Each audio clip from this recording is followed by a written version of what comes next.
It's time for Twit This Week in Tech. Ooh, we got a fun panel for you. Paul Thurrott's here, Harry McCracken, the technologizer, and from CNET, Ashley Esqueda. We're going to talk, of course, at the beginning about Microsoft's gaming announcements, and we'll also talk about streaming gaming, Sony versus Google versus Microsoft. Who's going to be the winner? We'll go step by step through the big ransom attack on Norsk Hydro, the aluminum manufacturer, and talk about why it's so tough to fight ransomware and why they call it red velvet cake. It's all coming up next on Twit. This Week in Tech comes to you from Twit's LastPass studios. You're focused on security, but are your employees? LastPass can ensure they are by making access and authentication seamless. Whether they're working in the office or remotely, visit lastpass.com/twit to learn more. Podcasts you love. From people you trust. This is Twit.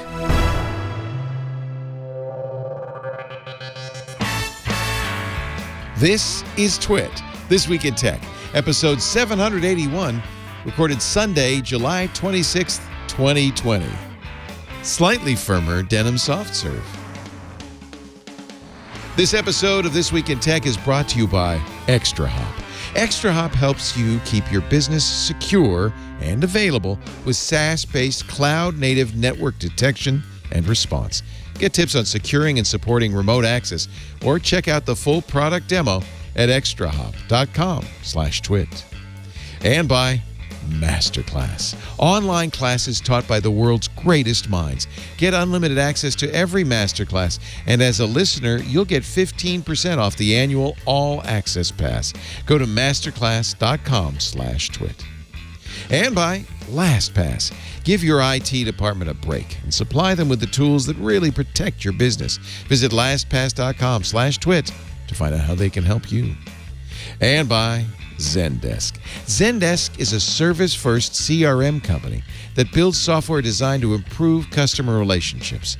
Right now, Zendesk is offering a complimentary 6-month remote support bundle that comes with the essential tools your team needs to stay agile.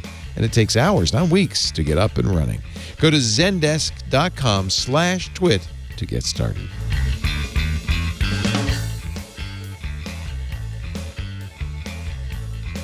It's time for Twit, This Week in Tech. We're going to talk about the week's tech news with some really nifty people. It's always a pleasure to welcome Ashley Esqueda to our microphone, senior editor at CNET, and she a senior producer at CNET, and she has her Jack Pumpkin portrait behind her. I love that.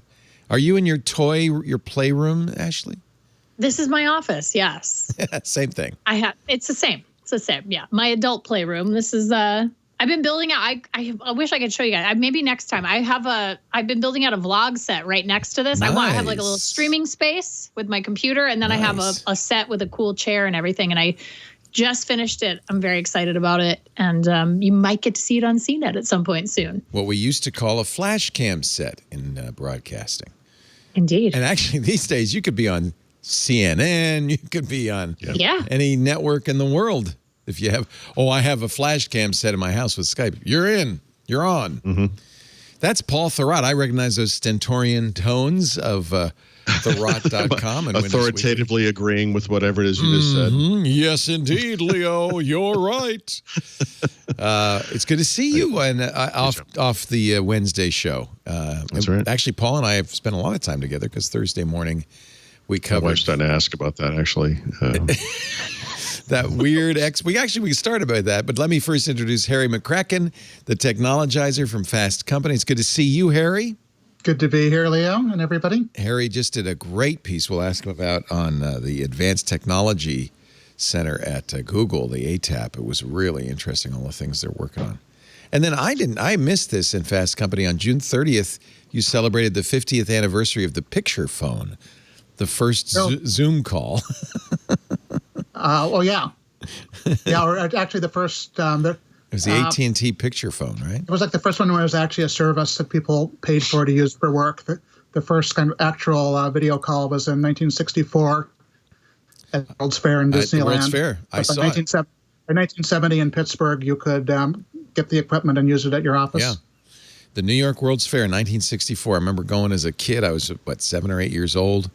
And I remember seeing a picture phone and thinking, someday, Daddy, we'll all be. And it took the germ to do it.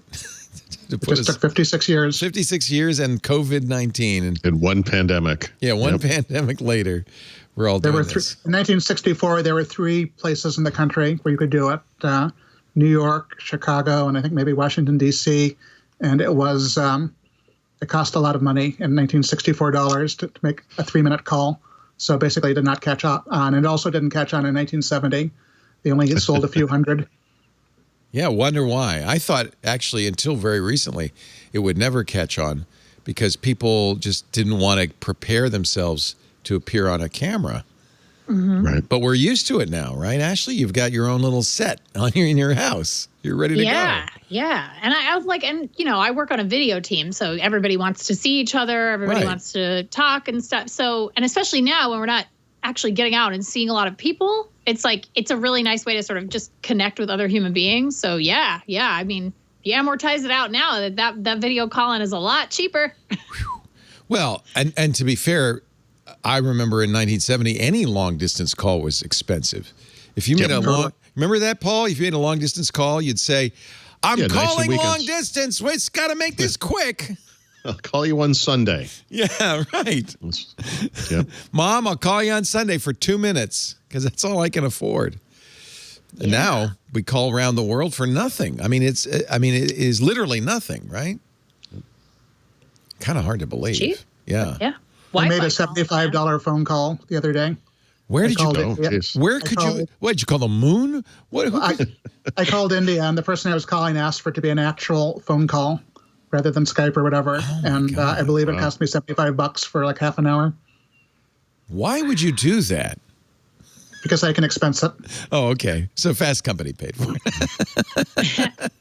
It seems odd that they wanted a phone call. Was this like Deep Throat you were talking to? Not particularly. I mean, the nice thing about phone calls is they're, if you're on an iPad like I am, if you use your phone, it's easier to record a voice call than stuff like Skype or Zoom or whatever. So I don't object to it personally. Also, it's pretty reliable, which is important if you're recording an interview for a story. Okay, I get it. That makes sense. So Paul and I watched, I'm sure, Ashley, because you cover gaming, you watched the Xbox event on Thursday morning. We even had a live stream about it on CNET. It was very fun. We did too. It was just Paul and me, so it wasn't fun. But yes, yeah. We tolerated each other. You guys spent all that time together. Of course, you're having a good time. Mostly, we were saying things like, "Is that Tetris? That looks like Tetris. Are they saying they've got a Tetris game? Is that possible?" And then you have 1 hour to show games, and you're going to show Tetris. Yep. And then there was an actual Tetris game. There was an actual Tetris game. And then the other thing that Paul, I was very impressed. They had Tinkerbell, right? And Paul's going, oh, it was going to be the last game, and they're floating around with Tinkerbell. I said, you got to be kidding me. You got to be kidding. The only thing that could save this is if she gets eaten by a frog. And she did. He called it. And I was That's amazing. That's clippable. You put that on the internet. Put it on TikTok. Get that up on TikTok. Impressive. Yeah. There's your TikTok stardom right there in a box. Listen to her. She knows. Yeah. She's with the socials. So the big thing I thought, and at the time I remarked it, but I didn't really think about it, is how I think they said it for every game. Every single game was on Xbox Game Pass. Is that right, Paul? I think it was. That's right. Yep. That's a big deal. And this is the difference in the ways that these companies are going to market for the next gen. I mean, Sony is selling you a console, and Microsoft will sell you a console, but what really Microsoft wants is a subscription service. And you can choose your device, through xCloud or through Game Pass. They didn't. They only said referred to. They didn't even ever say xCloud. But they only referred to gaming in the cloud once. I thought that was interesting. But xCloud is a code name, so that suggests that name is not permanent. Yeah. I mean, if you do the math, it makes a lot of sense, right? So you can either pay. So Sony is hoping that you'll pay. Let's say $400 to $500 for their next gen console, and then $60 for a handful of AAA games, or $70 in some cases, yeah, or $70 in some cases, and then you'll buy into PlayStation Plus, right? And so Microsoft is like, well, cool, but what if? Yeah. what if you can't afford a Series X or it's something not interesting to you, maybe you have a PC. A lot of those games are cross-platform, right? So they're being very smart about it as a service and saying, well, if you don't want to upgrade, like, that's okay. We got you. You can play all of these great games on Game Pass. It'll only cost you X amount of dollars a month. And over time, if you consider that over the life cycle of a console, you're looking at $1,000 spend, maybe more. But it's like no one's thinking like that. Spend. Don't talk like that. No one's spending $1,000. But if We're just enjoying games here. Yeah, you're just enjoying games. It's if you spend $15 a month for 5 years, that's a lot of money. And like, it's way more than just. Sorry, as you were talking, you reminded me of, or you put the idea in my head that in many ways what Microsoft is doing is the same thing they've done on Windows with PCs, which is just preserving backward compatibility. Apple or Sony is moving ahead very aggressively like Apple does, getting rid of old technology. And Microsoft is over here saying, hold on a second. But you can use your old stuff too. Yep, you can go for it when you want. And when you do it, we just want you in the ecosystem. We just want you in the ecosystem. And if you want to subscribe, that's great. And also it sort of makes sense as part of Satya Nadella's vision of Microsoft in terms of it being so service-oriented and about multiple platforms. And you can use the platform of your choice in a lot of cases. Yep.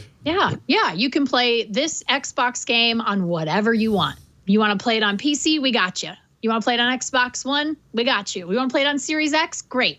Like, here it is. It's on Game Pass. And also, I got to say, like, kudos to Microsoft for making Game Pass extremely compelling with all of these day and date titles. I mean, Halo Infinite is a game that Microsoft could very easily say, no, that's not going to be on Game Pass for a little while. Like, we're going to wait. But no, they just came out swinging. They're like, yeah, you're going to be able to play this on Game Pass.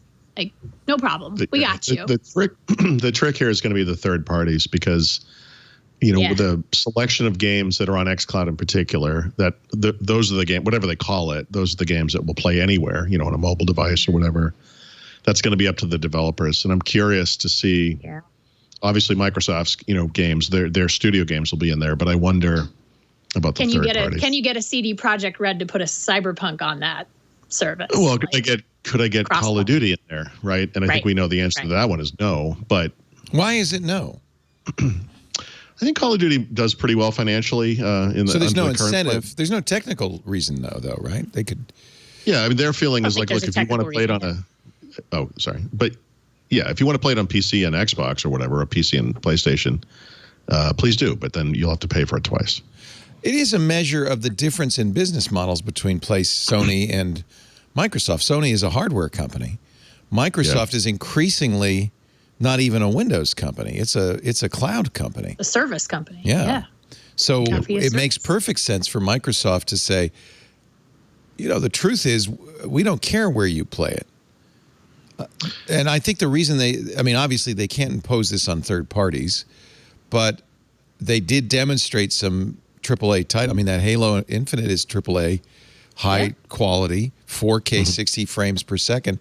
And if they can stream that from the cloud, then there's no reason any game couldn't be streamed from the cloud, right? Right. Yeah. I think that's the future of video games, right? Where it's, we're now seeing an infrastructure emerge that, hopefully for most people enables them. I mean, I know that there are a lot of communities still that are underserved in the way of high-speed internet. So that becomes a problem, right? And one of the things that actually kept the Xbox One from having that feature on it that did those online checks was the military. Submarines. Military was very upset because, a lot of times you don't have access to the internet. They took a lot of heat be able to just play your video games. Saying you can't do it in a submarine. They took someone literally said, what do you say to someone who's on a submarine? And they said, well, maybe you should stick with the Xbox 360. Yeah. I think the guy who said that got fired, didn't he? That's right. He's gone. He's gone. Yeah. He doesn't work there anymore. It's not a good strategy. And the thing is, so the infrastructure's not there yet, I think, to make the full leap. But it is not a wild idea, especially now that we're seeing consoles go without optical drives. The next step of that is now we have this really, really inexpensive box that doesn't even store anything. It just plays our games off our servers for a subscription fee, in the future. And you buy a controller and you connect it to that thing. And that's, there you go. That's kind of interesting because it makes the Sony PlayStation 5 is for people on submarines, and for everybody else, there's Xbox. That's literally the marketing tagline. It is. This is for people in submarines. But in a way, that's where Paul and Mary Jo and I on Windows Weekly have had a constant conversation about the future of computing being in the cloud. That, there was a great piece in Bloomberg Business this week about the Norse, the big Norsk aluminum company's ransomware attack. And it was just devastating. Actually, it's well worth reading if you haven't read it. Norsk Hydro lost $60 million. They had cyber insurance, but it only paid about $3 million of the $60 million in costs.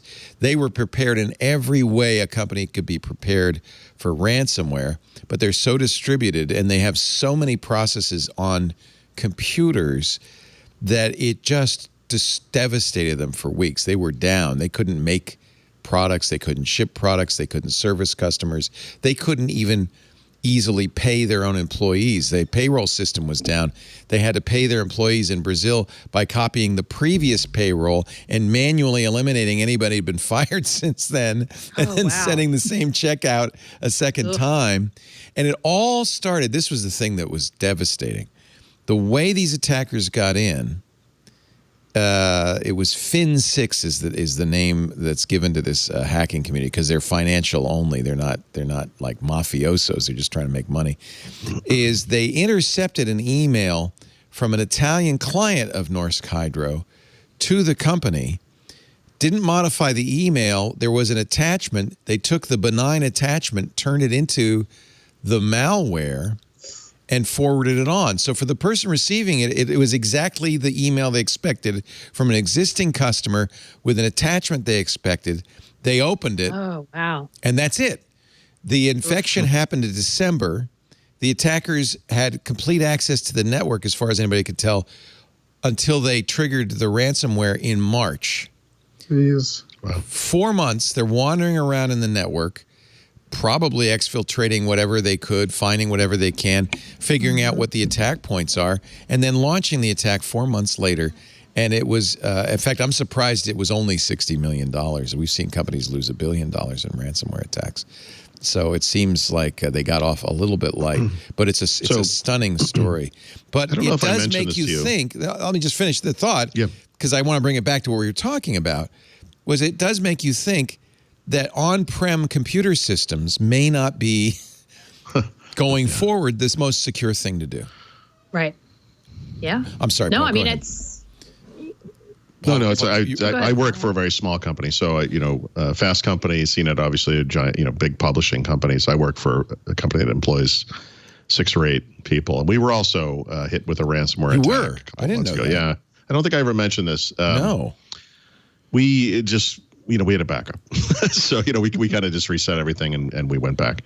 But I later found out, to my amusement, that the amount of money they asked for with us was $478. Oh, my God. I think they adjusted based on the size of the company.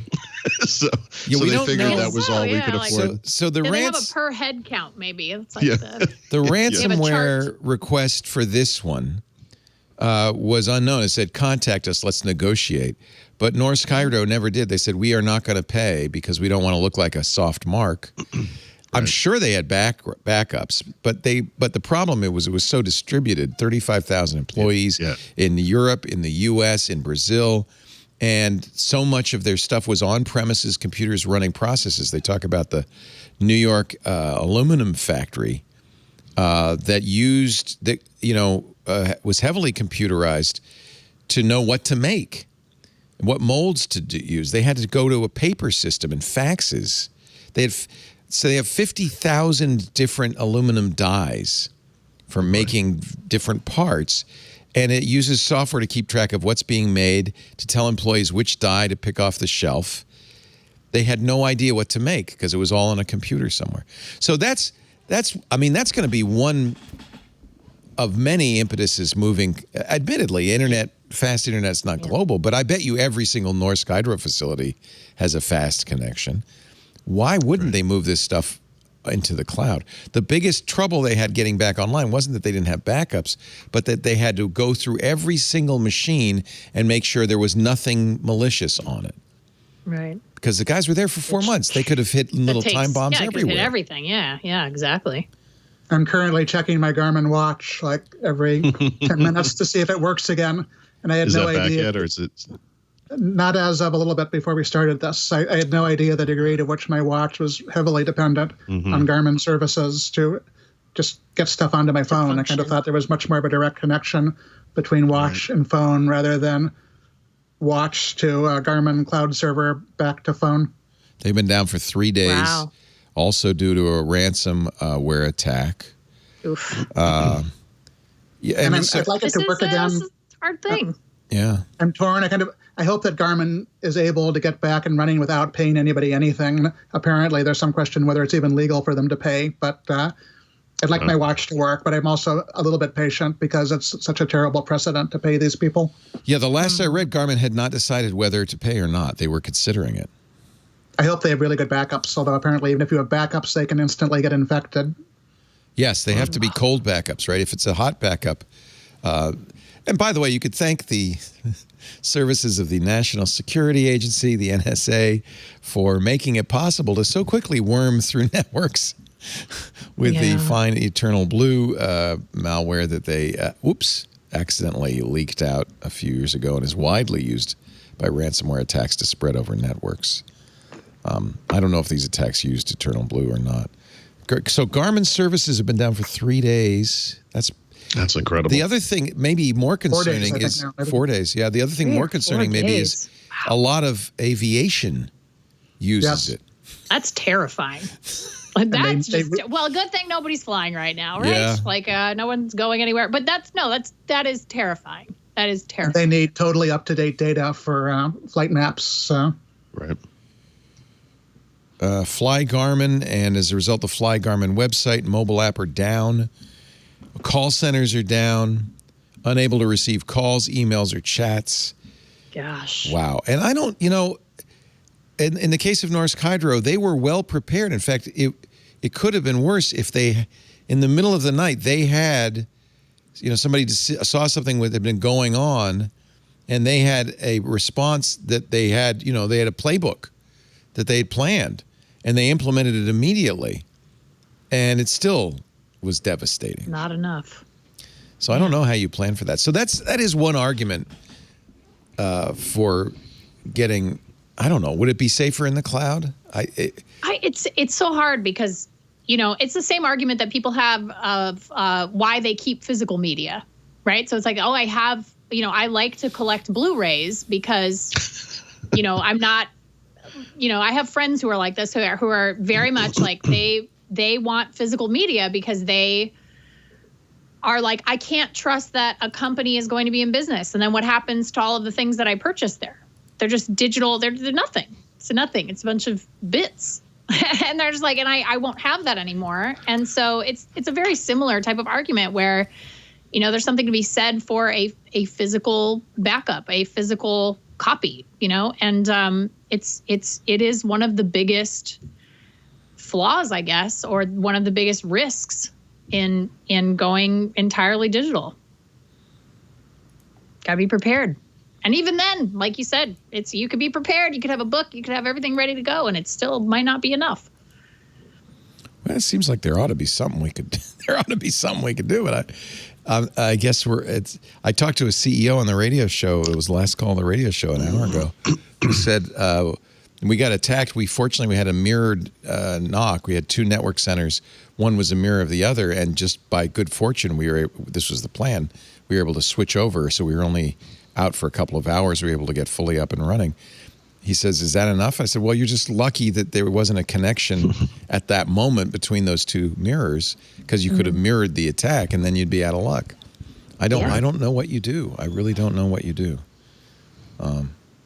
Be it a good topic for maybe our next LastPass seminar. What do you do? What do you do? There's lots to talk about. We'll talk more. Is there anything more to say about the Xbox thing? When are they going to announce xCloud? Do you know, Paul? When is that going to be officially public? xCloud becomes part of Xbox Game Pass Ultimate. I want to say I thought they said end of August. End of August? Sounds pretty soon. I feel like I heard end of August as well. So yeah, okay. Soon. That's soon. Yeah, that's pretty soon. Somebody has to blink first, right? We're going to get pricing, yes. I assume, next month. It has to be in August because then you're giving people about 90 days to decide whether or not they want to pre-order a relatively large purchase. I feel like it has to be next month. But they're playing chicken with each other because I think Xbox is a little bit, they don't want a repeat of the $3.99 moment at E3. That was really not good. Fill us in. What was that? So Xbox had announced, okay, here's our console, here's how much it costs, all this stuff. And then at the end of this PlayStation E3 conference, it comes out and he's like, $3.99. Like, that was it. It was just like $399. Is this the original, the PS4, you mean? The PS4. And people lost their freaking minds. Like, it was just such a mic drop moment to come out and say, Microsoft was bundling Kinect. Yeah, so it was too expensive. Yeah, they were bundling Kinect, so it was expensive. It was $4.99. And Sony just comes out and is like, so that's why you play chicken. You wait and you hope that somebody will announce a price so you can undercut it. Yeah. Or at least match it. Right. It's like oh yeah, it's don't get caught with your pants down. That's what they're waiting for. So, I think both of them are doing that. Sony bought Gaikai. Do they still have cloud gaming? They have PlayStation now. Yeah. It's not as robust as Game Pass. Not as robust. I think they will find potentially an incentive to expand on it quite a bit, maybe in this next console generation. I mean, they should. If they're looking at Microsoft, I mean, that is something they should be very interested in. But they're relying right now on a lot of exclusives. And can you play PlayStation now on anything, or do you have to have a PlayStation to play it, or? So usually, I think some of the games you can play not on PlayStation. You can play There's some that are like exclusive to certain consoles. PS4 or PC, but not on your Android I thought it was. phone. I thought it was PS. Yeah, PC and PS4. Yeah. So, and then there's Google's Stadia, which you can pretty much play anywhere, including on a TV set. Mm-hmm. But Stadia is kind of. It always felt like Stadia was sort of a proof of concept. I don't know. I'm still waiting on that. Google is not. Their track record's not that great with trying new stuff. They try so much, and then their big few mistake things actually end up lasting for a really long time. Was there's free there, but most people pay a monthly fee, but you don't get you get some limited games. It's weird because you buy the game at full price, but you don't own it. But you don't own it. It's on their server. Yeah. That has to be a sticking point for some people. It would be for me.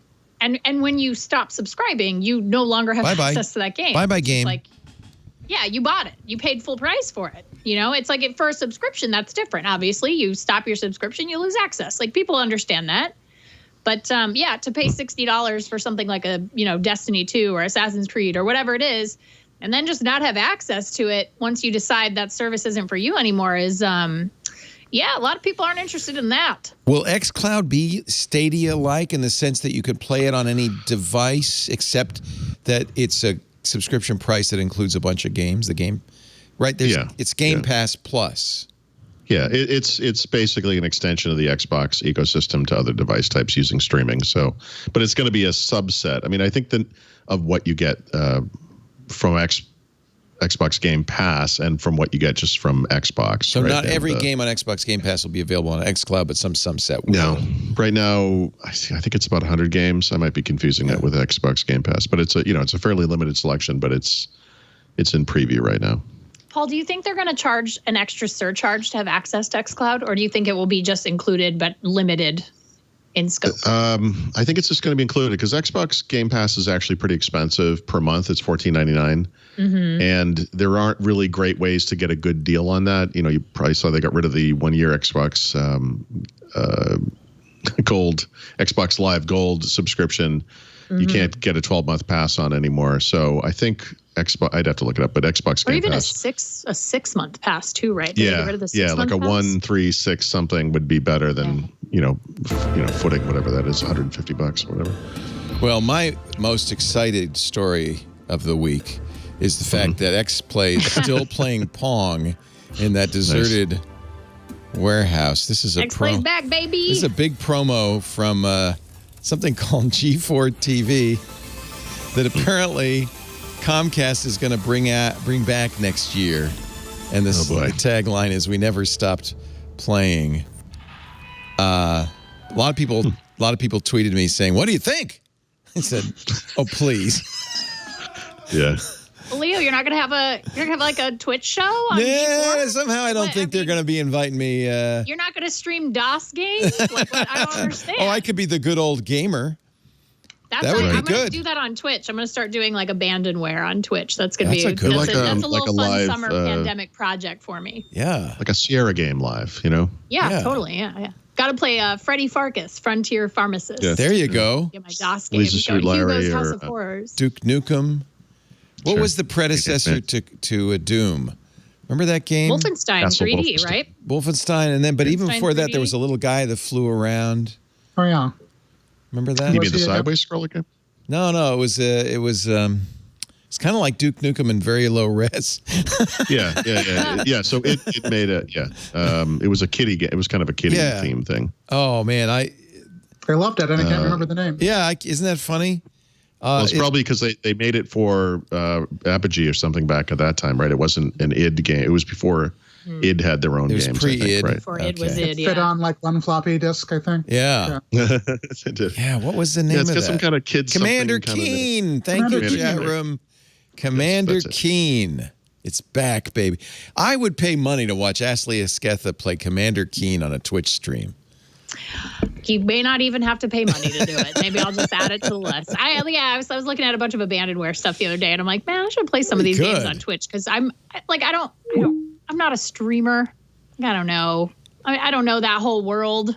And also sometimes I'm I just glad wanna to play hear games. you I just say wanna that. Enjoy You're- my life. You're Like, you know what I young, mean? you're hip, and I'm not hip. I would not use that word to describe myself, but I'm enthusiastic.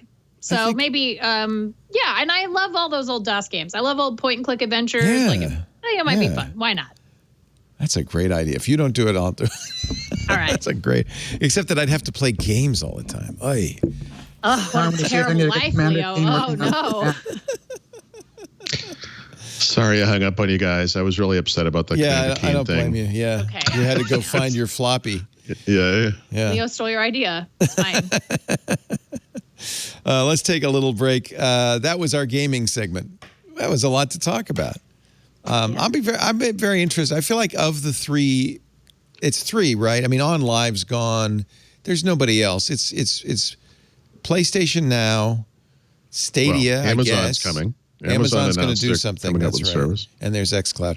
Of And the I think three that I know Sony about, will do something like Sony will do something. Yeah, they'll evolve PlayStation Okay. Now. It's just Okay. it's not quite as. I feel like xCloud robust. is the one to beat right now.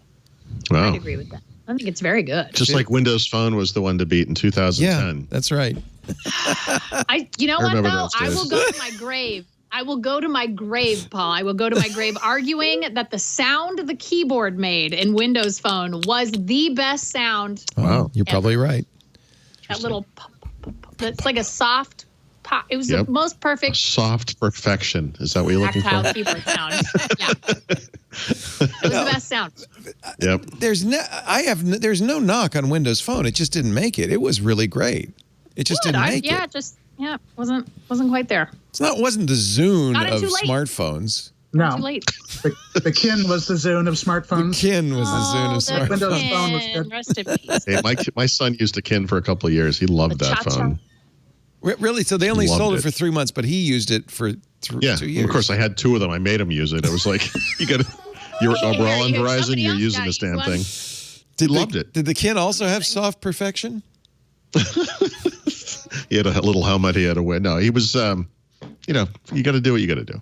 I mean, he wasn't getting an iPhone. I can tell you that. You're not getting an iPhone, kid. So dream on. Here's your Yep. kin. Here's your Kin. That's cruel. Enjoy. enjoy getting tossed Accept into this as the dumpster. punishment that it is. You're going to get a wedgie when you go to school, but that's okay. It's stuffed into a locker. Character but building. use that kid. That's right. Ashley Esqueda's here, senior producer at CNET. Great to see you again.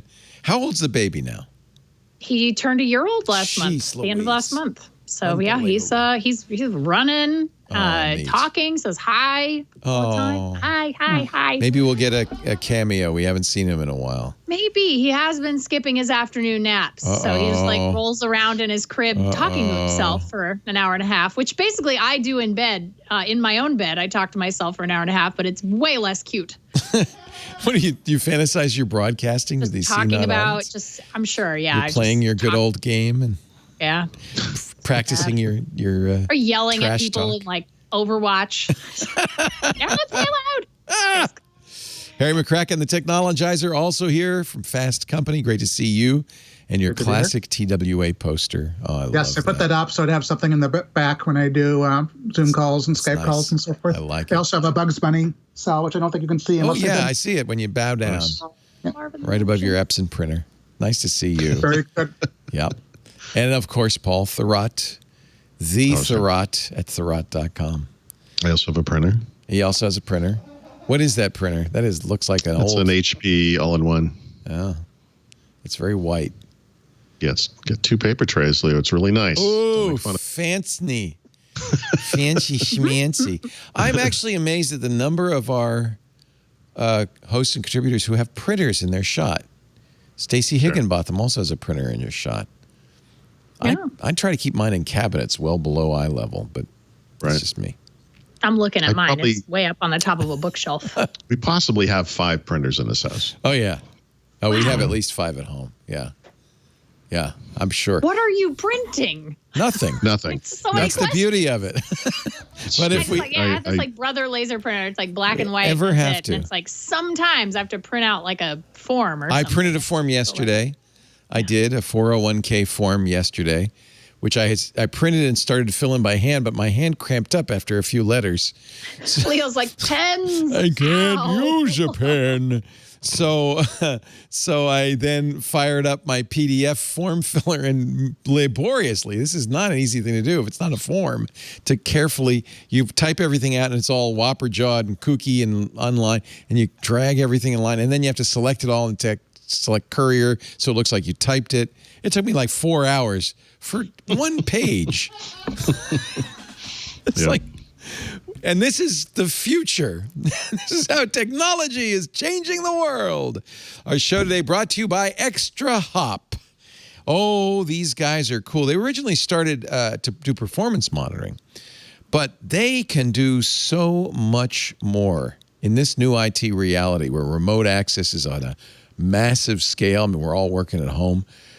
Cloud is happening. Multi-cloud is happening. A constant increase in the devices in your home, the Internet of Things devices, and to add on top of that, the crazy rise in cybercrime. And now imagine yourself as an organization trying to keep track of all of that. From the cloud to the data center to the customer, that's where Extra Hop is such a big help. It gives you something you need to protect and scale your business, unified visibility, and a context for the things you're seeing. Plus, if it does it right, you're going to have intelligence response workflows so that teams can collaborate easily and respond quickly to any situation.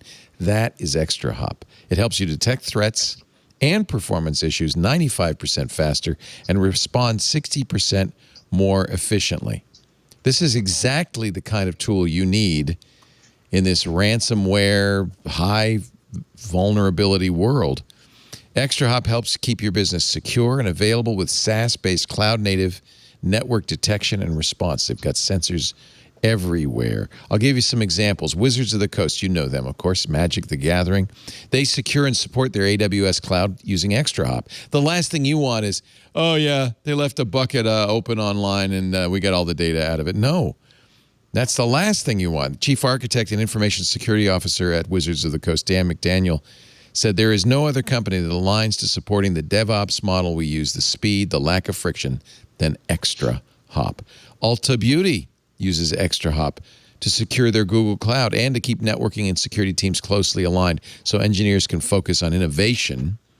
Senior IT engineer John Kreese says, before ExtraHop, we had limited visibility into what was going on in our cloud, but now we can quickly identify vulnerabilities and exploits and understand how our applications are performing in the cloud. We know now, just that story about Norsk Hydro, that every minute counts. When you detect a threat, and how you respond and how quickly you respond determines exactly how much it's going to cost you in the long run, how quickly and well you will respond.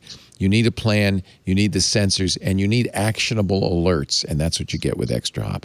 Take control of your cloud security right now. Go to extrahop.com/twit. And if you want the best eye candy, they have a really fun full product demo online. You can actually watch it at work. Extrahop.com/twit. You will say, oh, I got to have this. I need this kind of information. There's also some great information there on securing and supporting remote access. That's all available free right now. Extrahop.com/twit. These guys are right on point for what you need in today's scary world. Extrahop.com/twit.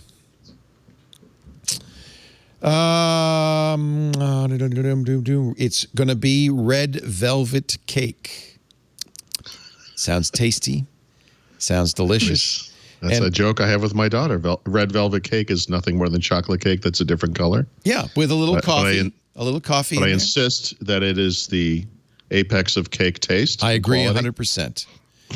We learned this on All About Android. I got to say, congratulations to our All About Android team, Jason Howell and Ron Richards and Florence Ion, because they had Android Vice President of Engineering David Burke How sure on. he looks. Look at Jason's face. Yeah, he's very cocky. That's the face of a man who's like, I got a He is scoop. determined. I'm getting a scoop. Nobody knew what Android 11 would be called. We knew it would be Android R. They didn't have a dessert name for Q. Although didn't do it. Even though they didn't announce it publicly, Burke, two scoops really for you. 2 scoops of delicious Android ice cream for you, Jason Howell. Because Burke said internally Q was quince tart. They just never told anybody. And while the dessert names stopped being used for public releases, they still used them internally. And once again, Android 11 is referred to internally at Google as RVC, or Red Velvet Cake. But Burke says we're not going to use that one publicly either. But at least we know.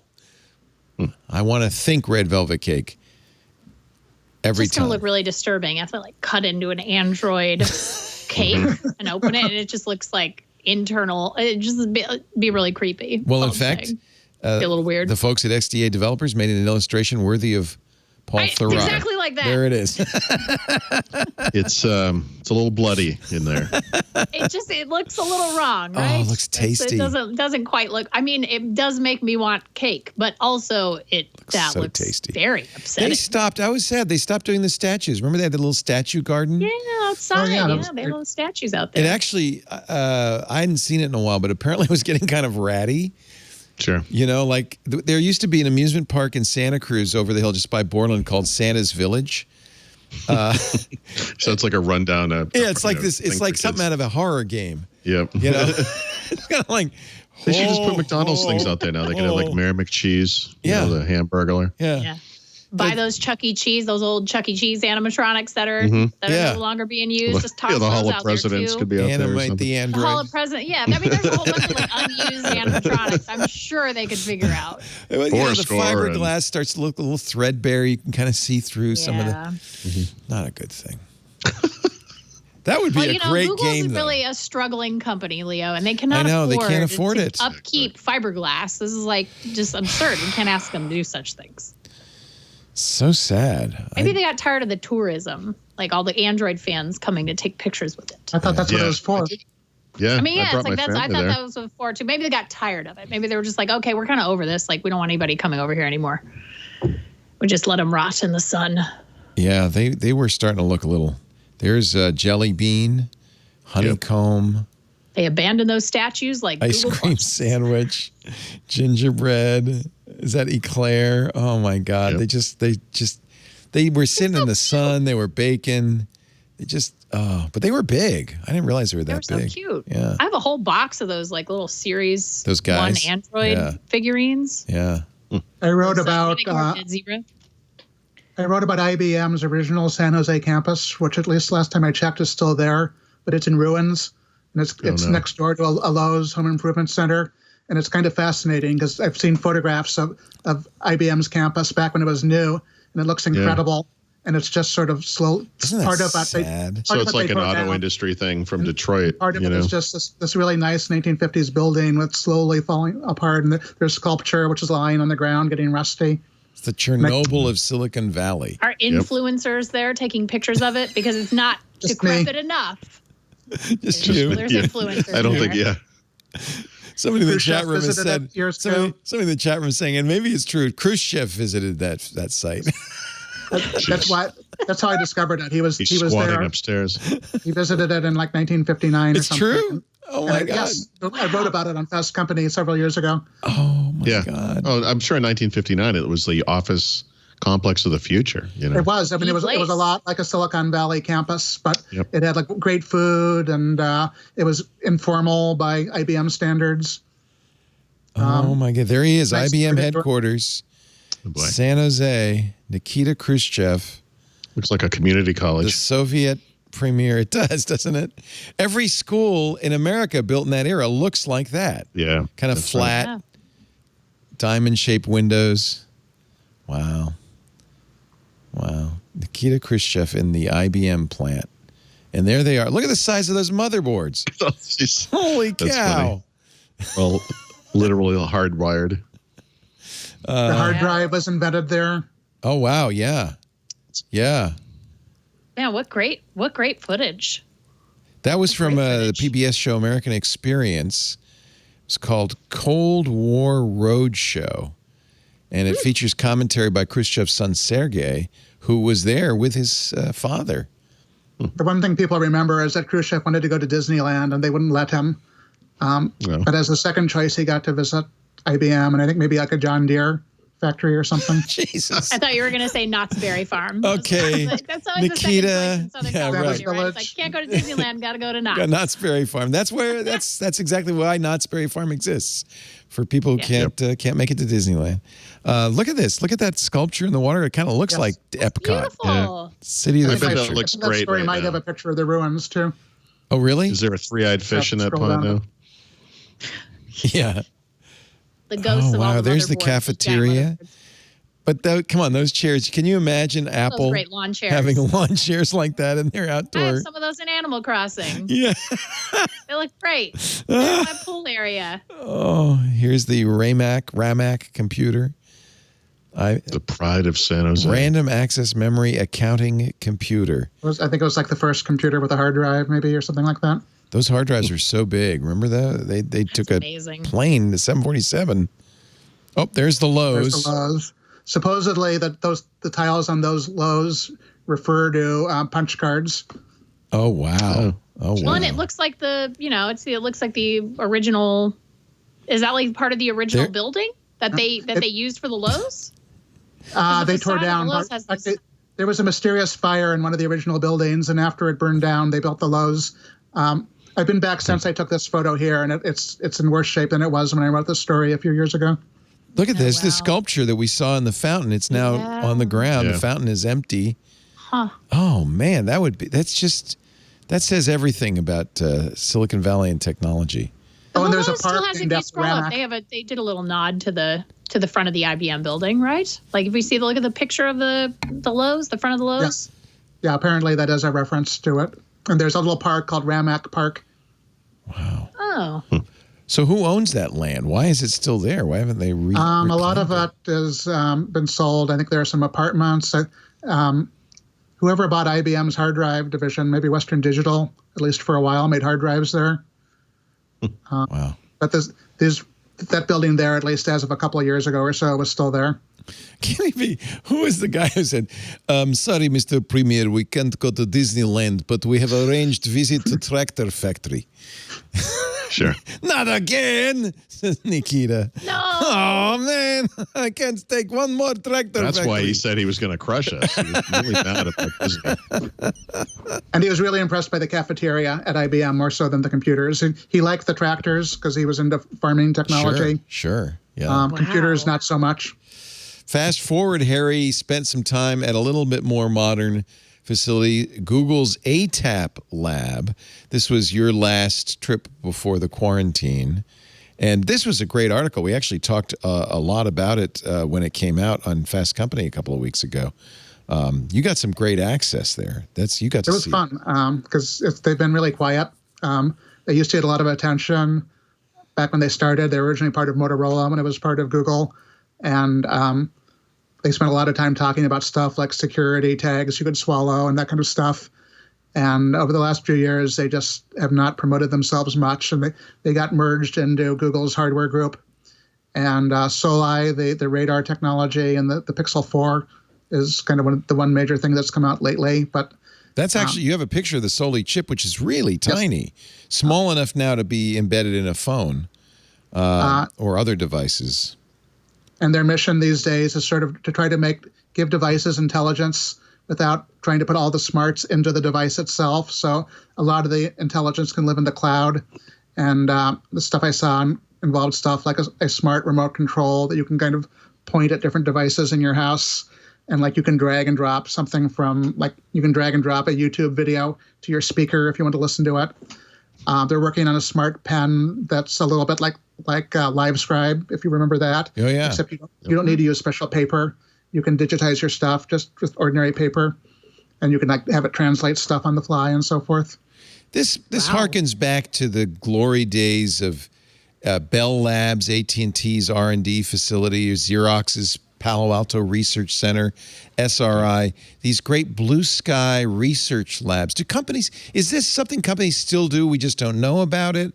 Or is it less likely that you're going to see this kind of blue sky R&D in modern America? Well, I mean, Google is still rife with R&D labs of all sorts, like the X Lab and all kinds of stuff. I think the interesting thing about ATAP is it's now very closely affiliated with Google's hardware operations. It's not entirely blue sky. They want to be ambitious, but they do want to create stuff that might logically show up in hardware Google might create. And so it's at least very promising. I mean, nothing they've done so far has knocked it out of the park or changed the world. Soli is really intriguing, but the Pixel 4 has been apparently a disappointment sales-wise. And some people really like Soli. Other people said that it was... That was the technology that let you wave in front of the phone and go to the next track. I have it.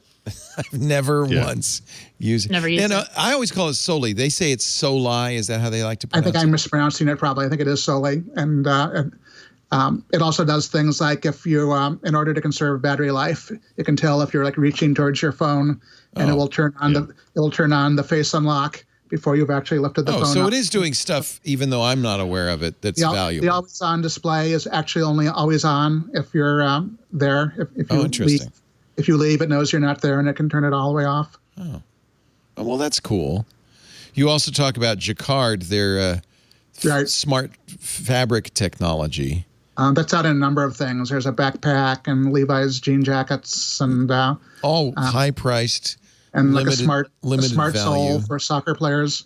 Yeah. And it's that's not been a mass market success. But when I talked to Dan Kaufman, the head of the lab, he says that basically there's value in getting stuff out, even in small quantities, because if you have actual people buying stuff and using it, you will learn things you will not in a beta test. That makes sense. Yeah, in any beta test, once you get it out to the public, inevitably somebody thinks of something that just you never considered. So why the example they gave is there's something called the Levi's commuter jacket with Jacquard built in, and a woman bought it, and she pointed out that when it gives navigation directions, it was giving these very detailed step-by-step directions, and if it's a commuter jacket, people tend to know how to get to work and home. and therefore they don't need those detailed directions. And because the intelligence was in the cloud, they were able to adjust that based on her feedback. Oh, that's cool. So they didn't have to. I think you have to expect that these people who buy these fairly expensive things with Jacquard built in have to have a certain amount of patience and understand that it's still a somewhat emerging technology, though. Yeah. Yeah, it's a beta product. This is the challenge for Silicon Valley. So a lot of those early R&D labs, Xerox is the most famous, Xerox PARC, invented technologies we use today like crazy, but Xerox never made a penny off of any of it. It just kind of filtered out into the world and was used by other people, but they invented the mouse, the GUI, the menu, Windows. Laser printer. In fact, there's a book, How Xerox PARC Invented the World, and it made no money. I can't remember the exact name of it, but it's kind of sad. And then on the other hand... Fumbling the future? Fumbling the future, that's right. And then on the other hand, you could do stuff, it looks like ATAP's doing, which is you're working very closely trying to make products. But the problem with Silicon Valley is everything they create seems to be driven by Silicon Valley and less by humans. You know, so it is nice if they can adapt over time. But Silicon Valley's strategy just seems to be create whatever you can and just throw it and see if any of it sticks, because we don't know what people want. Is that a reasonable point of view, or should they be talking to people more? I think the thing I think most about is glasses. That seems to be what everybody is converged on as, well, that's going to be the next big thing. But then somebody asked me yesterday on the radio show, what happened to voice assistants? Yeah, exactly. How come ambient computing didn't become the next big thing? It's plateaued completely. Yeah, that natural conversation thing was supposed to be the future. That you could walk in, the voice would understand context. You could say, I want lights on, I want this done, whatever it is. And all I get, and I tore out all my smart speaker stuff. All I get from this stuff is, sorry, Paul, I don't understand. Yeah. I found this on the web. I'll ask it, where was this photo taken? I'm sorry, I don't understand. What do you mean you don't understand? You're showing a photo that I know has metadata in it. You know, I would understand if I had access to the file. You know, it's crazy. Did they give up? What happened? Amazon has had a bunch of pieces of news lately about ways to make Alexa more intelligent and to let it dive deeper into third-party apps. So they're certainly still at work at it.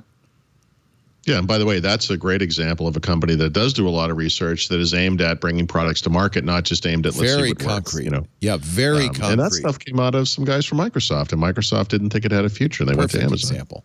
You know? Perfect example. That's what happens now is the people move. The engineers say, well, you know what? It's a very fluid job market. I'm going to go where somebody appreciates what I just thought of. Right. Yeah, that's interesting. Well, how are they going to afford those $500,000 a month apartment rentals in San Francisco without moving back and forth, Leo? Yeah. They got to eat. Woz is suing YouTube. Woz and a number of other people suing over a Bitcoin scam in his name. He filed suit on Wednesday. Steve Wozniak, founder of Apple. I just assume everybody knows what I'm talking about when I say Woz. There were videos that used his name and likeness to convince viewers to send cryptocurrency during a fake Bitcoin giveaway, perhaps doubling. Isn't this the same as the Twitter? It's exactly the same. They even used Elon Musk and Bill Gates. It was the event was on YouTube for months, promised to give viewers back double what they sent. When viewers, of course, gave them cryptocurrency, they didn't get anything back. Woz and 17 other victims said that YouTube and Google repeatedly ignored their request to take down the scam video.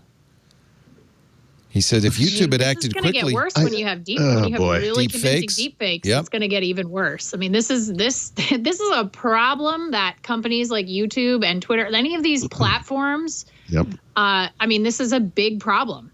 And, you know, not only are they dealing with what happened with the Twitter hack,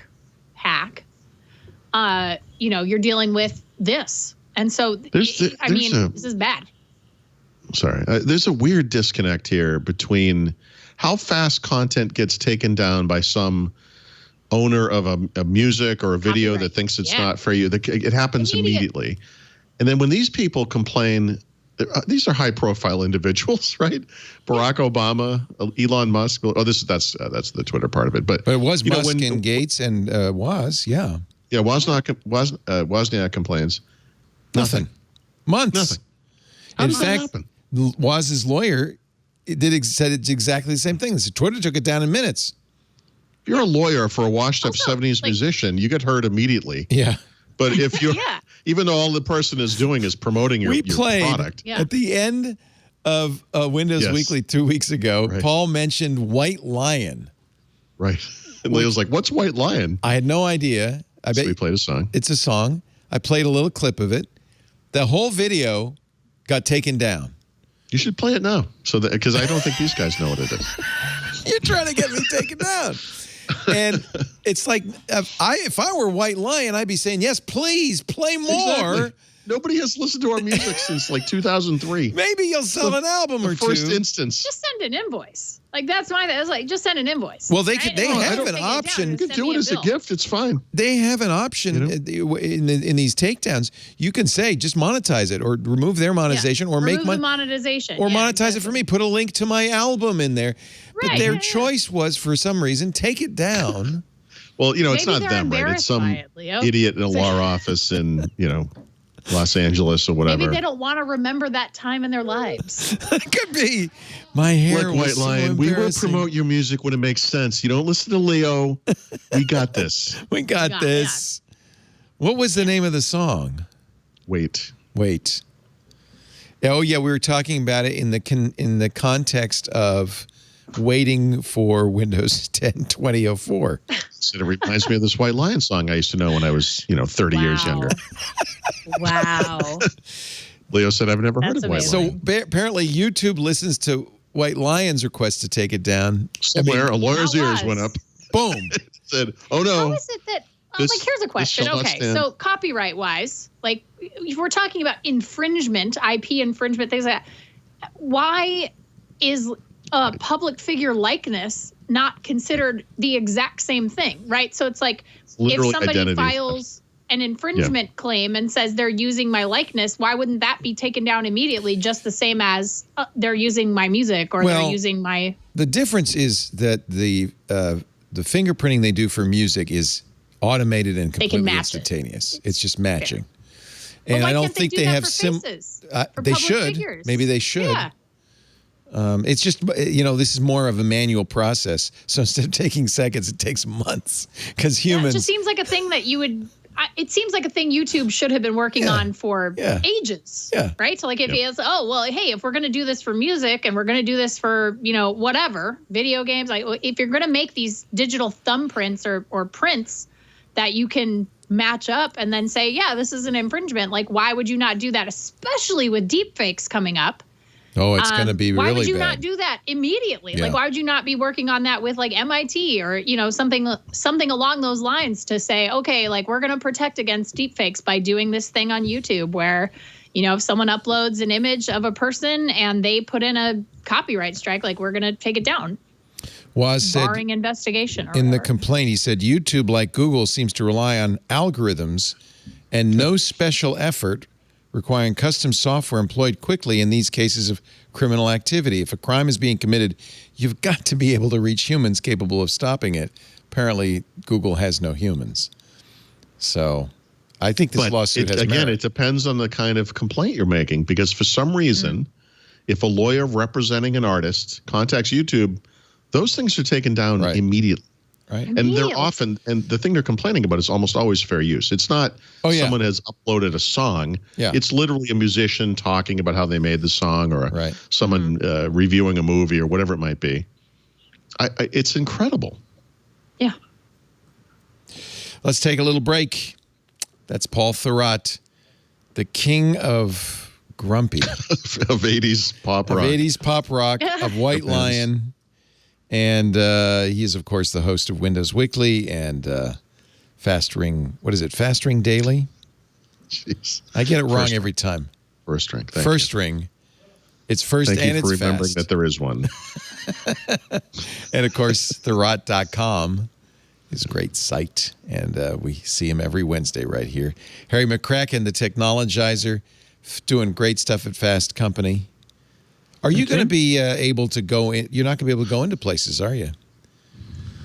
Not right now. You mean in terms of reporting? Yeah, like that great ATAP story or the IBM story. I'm working on a big story right now for this fall that I will probably do entirely from my home office and on the phone and via Zoom and so forth. And it's doable, but it's not as fun. No. And there's certainly, if you're talking about hardware, it's less satisfying. Yeah.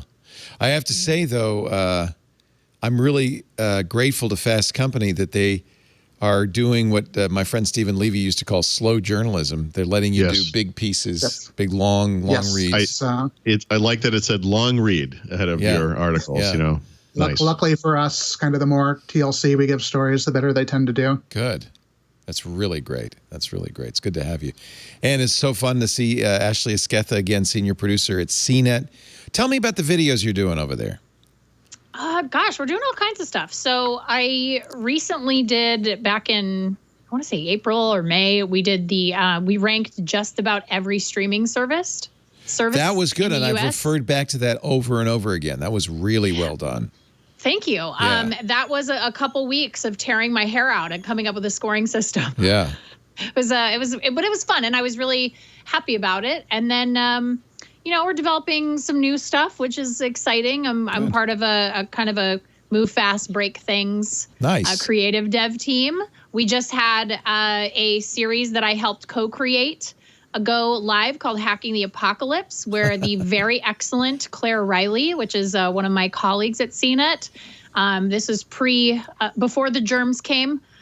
She went out and traveled and learned about all kinds of things, like how to survive different apocalyptic scenarios. And so she went and visited nuclear bunkers, and she got into a little pod that's designed to protect people from tsunamis. She did all sorts of stuff. She is absolutely amazing.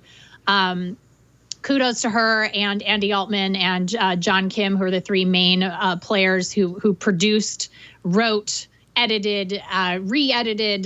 They really went in there and made this thing sing, and it's really exciting. So we're all really proud of it. So if you haven't seen it, you can check it out on CNET or YouTube, and you can also, I believe we're airing it on Pluto TV right now. Oh, which nice! Is pretty awesome. Yeah. That's really great. Yeah, this is a picture that you would put on your resume for the rest of your life. Heck yeah! Look at how cool she looks. She's standing in front of the vault. She's just so great. In the Strategic Air Command vault in the mountain. I love that. Yeah, she hosted. They have a she Ram helped in produce there. it. She helped write. She wrote just about everything. I mean, she is just. I think the Ramac is amazing. running our nuclear system. Wow, that's great.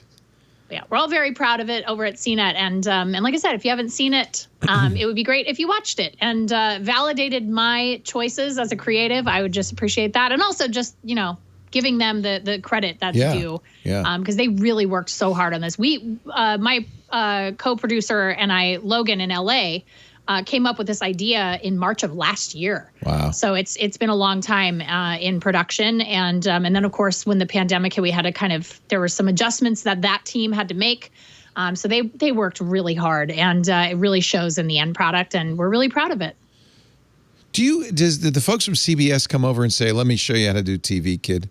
Or do they give you a free hand? I tell everybody that because I went to school for television. That's your job, man. That's my job. I know how to do this stuff. I will admit, I will say this. I will admit to being, so Logan is kind of runs our YouTube channel. He's our LA producer. I'm also a producer in LA, but I'm mostly on-air talent and creative development and stuff. So we come from film and TV backgrounds. We went to college for it. Nice. But, I interned at Jimmy Kimmel. So when I came to CNET, there was a lot of news people in video, and as opposed to now where you see a lot of teams, video teams, both on editorial and elsewhere, are very much from the same backgrounds that Logan and I come from. So we've had to. We are certainly guilty sometimes of being a little bit of know-it-alls, TV and film school snobs, and being like, well, this is not how you do production in film school. That's totally us. And apologies to any of my coworkers who are annoyed by that on a regular basis. One more question. Did Claire actually get to go into this prepper bunker? Yeah. Oh, man. I'm going to watch this one. I mean, these episodes are amazing. She went to a cryogenics facility, and this woman runs it. She's part of the group team who runs it. Went to a cryogenics facility, and there's a moment where they're interviewing, and she walks up to one of these massive canisters that apparently hold 4 human bodies in them, and she taps on it, and she's like, "This is my husband," and I forget his name, and she's God. like, "Hey, Frank." Like, or whatever. And it's just wild. Like, I mean, it's really wild. Highly recommend this. I mean, like, this series. Oh, this is really, Alcor. It is something. They've been doing this forever. Yeah, I know Alcor. Yeah. She goes to Alcor. She's like hanging out there. I mean, it is. I'm just glad they're still around. Because, you know, if you got your body frozen by Alcor 20 years ago, you know. Things are still going good, right? You've been thawed out. Yeah, it could be. You know, so I'm glad to know they're still around. That's a canister for someone's head. Oh, yeah. Because like if you just want your head frozen, you can do that. Wait a minute. That canister looks just like my spaghetti pot. It looks just like an Instant Pot, which is very scary. It looks like it's all Clad Limited spaghetti pot with a big. She talks about like some people are in here, and some people have like I think one person has a dog cryogenically frozen here.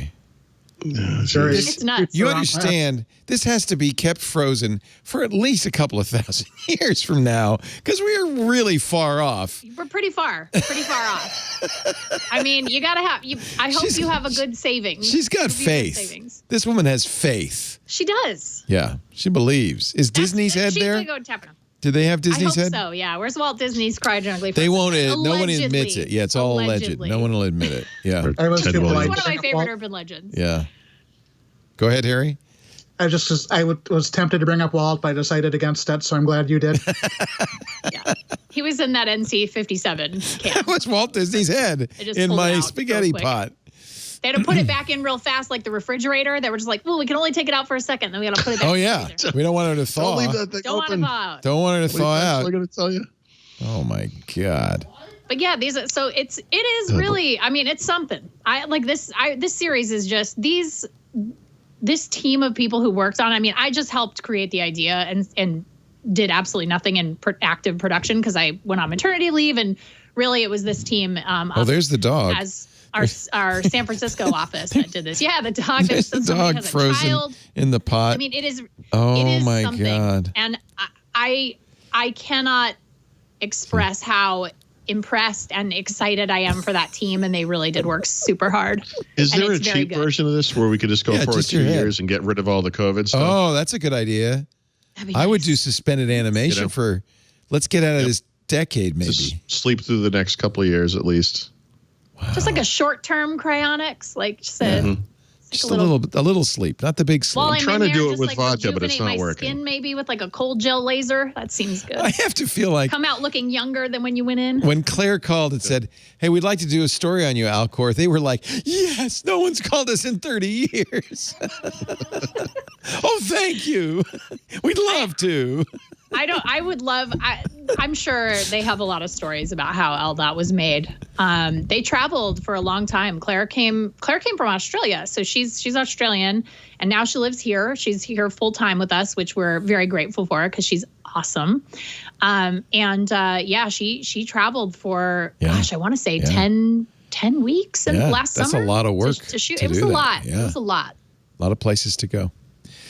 Well, let's take a break. Come back. We have lots more to talk about. But first, a word from our sponsor, Masterclass. Talk about beautifully shot video, teaching you everything from how to act with Morgan Freeman to RuPaul to Serena Williams to some of the best classes you've ever seen. I just finished watching Aaron Franklin of the Franklin Barbecue in Austin, widely considered the best Central Texas barbecue in the world.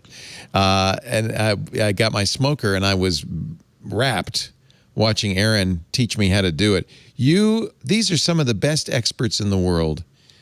Thousands of lessons as they share their stories, share their expertise with you.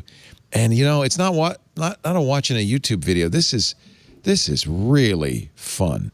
Learn Mexican cooking from Gabriela Camara, or learn how to negotiate with Chris Voss, garden with Ron Finley.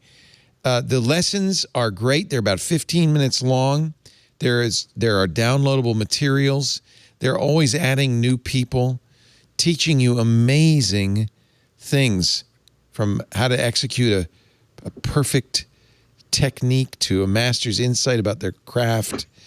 There's something for everyone. You know, my new favorite, the one I've bookmarked to start watching, I can't wait. It's a whole lesson in politics from Karl Rove and David Axelrod. Axelrod was Obama's campaign guy, strategist. Karl Rove was W's campaign strategist. They're doing it together, which I think is adorable. And everything from how to find a candidate, how to prep the candidate, how to do opposition research. It is really, I can't wait to watch this. And I'm not, get into politics or anything, but just the idea of watching these two of the best, most successful campaign strategists of all time talk about what they know. The sections include starting a campaign, assessing your candidate, researching your opponent, understanding the electorate, polling and focus groups. I'm always been how to use direct mail, how to create a slogan and a logo. There's 24 segments on this.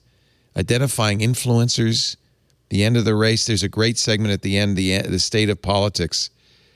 I think this is what you want with Masterclass. This is the best learning. Beautifully shot, fascinating material. Forget watching another night of reality television. Learn something with Masterclass. Users give Masterclass an average 4.7 out of 5 stars. And of course, if you're not fully satisfied, they have a 30-day money-back guarantee on the annual all-access pass. You got to check it out. We've got a 15% discount right now if you go to masterclass.com/twit. Masterclass.com/twit. That's the all access passes every class. And what I recommend, because you're going to watch one and think, I want to watch, I got to see this one. I got to see this one. And it's fun to have a variety of them ready to fire up. Martin Scorsese teaching you how to direct. Ron Howard teaching you how to direct. Annie Leibovitz teaching you how to do portrait photography. I mean, just the best. Masterclass.com/twit for 15% off. There's Anna Wintour of Vogue talking fashion. Imagine that. I just think it's a great gift. It's something everybody loves. You deserve it too. Masterclass.com/twit. You got to do a masterclass on reading ads, because that was good. Doesn't it make you want to subscribe? It does. I'm like, ooh, I'm going to go look. Yeah, no kidding. So are you a TikToker, Ashley? You seem like you're a TikToker. I'm a TikTok lurker. I love TikTok. It's hard not to watch. I love TikTok. I actually had to get rid of it because it's so addictive. It really is. You just keep scroll. My favorite thing is what, based on the videos TikTok shows me, I have an idea of what type of person TikTok thinks I am.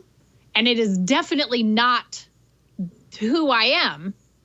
But TikTok we'll be the judge of that. What was the? What did they say? Based on what does I it watch think you and are? what I subscribe to and what I like, TikTok is pretty sure that I'm like definitely a drag queen. I'm definitely.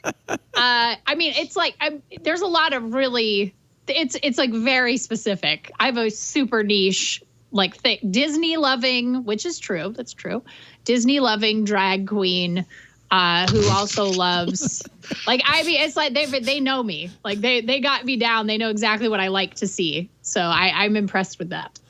So I feel like you ought to be creating TikToks, though. You'd be doing so well. I know. I want to. I just am, man. It's these kids are so inspiring. They're really I see them talented. And it makes me feel inadequate. I'm like, I can't compete with this. Like, this is so good. So I also think that you have to remember the algorithm is key. In fact, Ben Thompson of Stratechery had a great insight. He was comparing TikTok to Quibi. So Quibi is Hollywood's attempt to do short videos on mobile devices.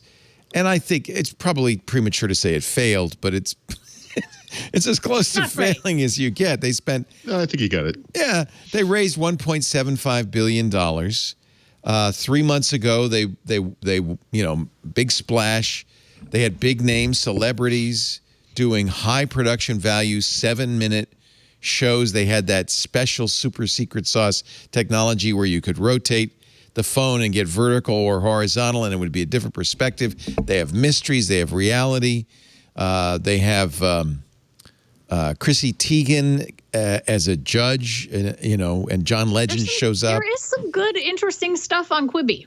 Okay, I agree. I mean, but not enough to make you subscribe. So No, hundreds of thousands of people downloaded the app. Millions, I think, downloaded the app. According to Sensor Tower, at the beginning of this month, when the 3-month free trial went out, of those millions, only 72,000 actually paid for it. It's not a lot. It's not enough probably to sustain it.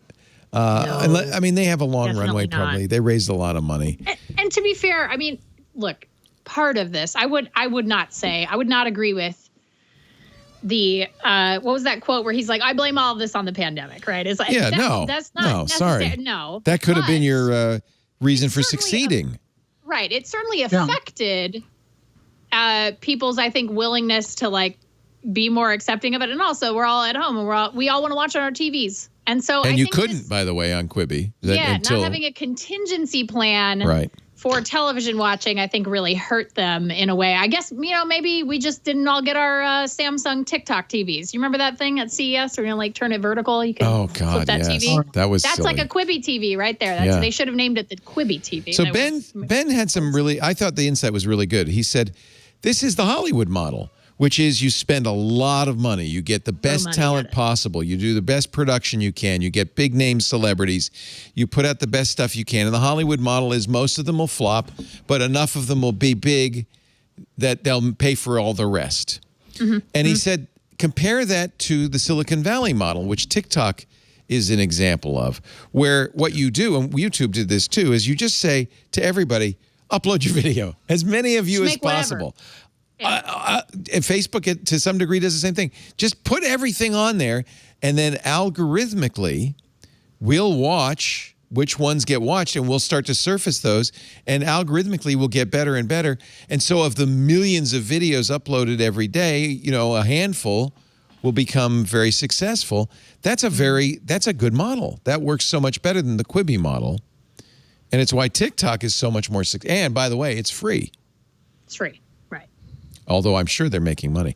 So TikTok has become the poster boy for xenophobia, for sinophobia, for the Trump trade war.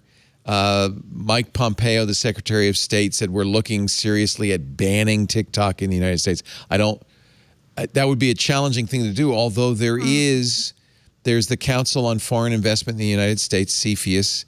There might be ways that they could say, because TikTok is a Chinese company, they could possibly, this is untested in the courts, go to Google and Apple, say, you need to yank TikTok from your stores, and by the way, turn it off on every phone that's already got it. That's conceivable. I don't know if they'll do that or if this is just more saber rattling from Trump, but the folks at TikTok are taking it very seriously. You have to. Yeah, here's a story in Bloomberg from a couple of days ago. Katie Roof and Jiping Wang. Combative TikTok founder races to save app before Trump ban. And there are a number of strategies. One would be to sell it to American investors. Another would be to spin off a company. That would be the U.S. TikTok. The problem with that is one of the reasons TikTok succeeds is we can get millions of videos from all over the world. Mm-hmm. The U.S., according to Bloomberg, is a relatively modest part of ByteDance's overall business. The TikTok app has been downloaded 165 million times in the U.S. compared to 2 billion times globally, including the Chinese equivalent. Now, India has banned TikTok, so that might take a big chunk out of those numbers.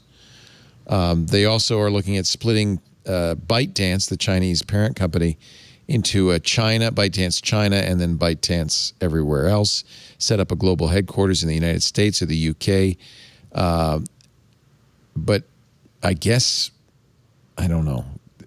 The issue is there's a lot of concern the Chinese government might be influencing ByteDance. that they might be using the app for data. What are you laughing? You don't think that's... I don't know. Have you looked at TikTok videos? Do you really see say, like, Chinese government involvement like, this there? is the thing I'm very curious about. It's like, it's, I get it, but also like, we're all stuck in our houses, so there goes your location data that you'd want. I just feel like I'm all about, me, Leo. Like, I talk about privacy all the time, but it's like, I'm like, what is the motivation TikTok here? Has in the past done things that apparently the Chinese government might have asked them. They banned videos about Hong Kong protests. They have in the past it's unclear whether the algorithm's doing this automatically or by human intervention, but if you're overweight, in the past, they have kept your videos from getting to the top of the food chain. But like, these are not the reasons that our government is saying they want to ban TikTok. Is that's... Oh, come on. The overweight thing we're completely okay with. Yeah, we don't care if you... that part's fine. That administration does not care. Yeah. I think this is... I don't know, Peter Navarro... So there's been... Pompeo talked about banning them. Peter Navarro has talked about, who's, I think, our U.S. trade negotiator, talked about fining them. TikTok, this is a big deal. TikTok is the most valuable startup in the world at this point. $75 billion valuation. Actually, that was during its last official fundraising. In subsequent private fundraising, may be valued as much as $140 billion. This is a very valuable company. They're also talking about maybe like hiring 10,000 people in the U.S. They already have a CEO from here who they hired away from Disney. They're talking about giving lots of money to creators in the U.S. I'm not entirely sure how any of that would counteract any legitimate concerns about that. But they know it's not entirely clear whether the concerns are legitimate or not. If you say we're creating jobs in the U.S., that sharpens the blow, right? 10,000 new jobs. We're a job creator. I mean, people kind of know what buttons to push with the Trump administration. Apple dedicated a whole web page to creating, what did they say, like 2.5 million jobs, some ridiculous number. And the reason is they included everybody who'd ever written an app for iOS as a job. But they know that carries a lot of weight in Washington. And they are the first that I can think of Chinese software experience that's become really important in the U.S. That's right. Things like WeChat have dabbled with this country and never gotten very far because what WeChat offers is hugely popular in China and is kind of almost the opposite of what people want here. And TikTok is something that has a lot of appeal no matter where it goes. And it's obviously one of the first real competitors that Facebook has. And now that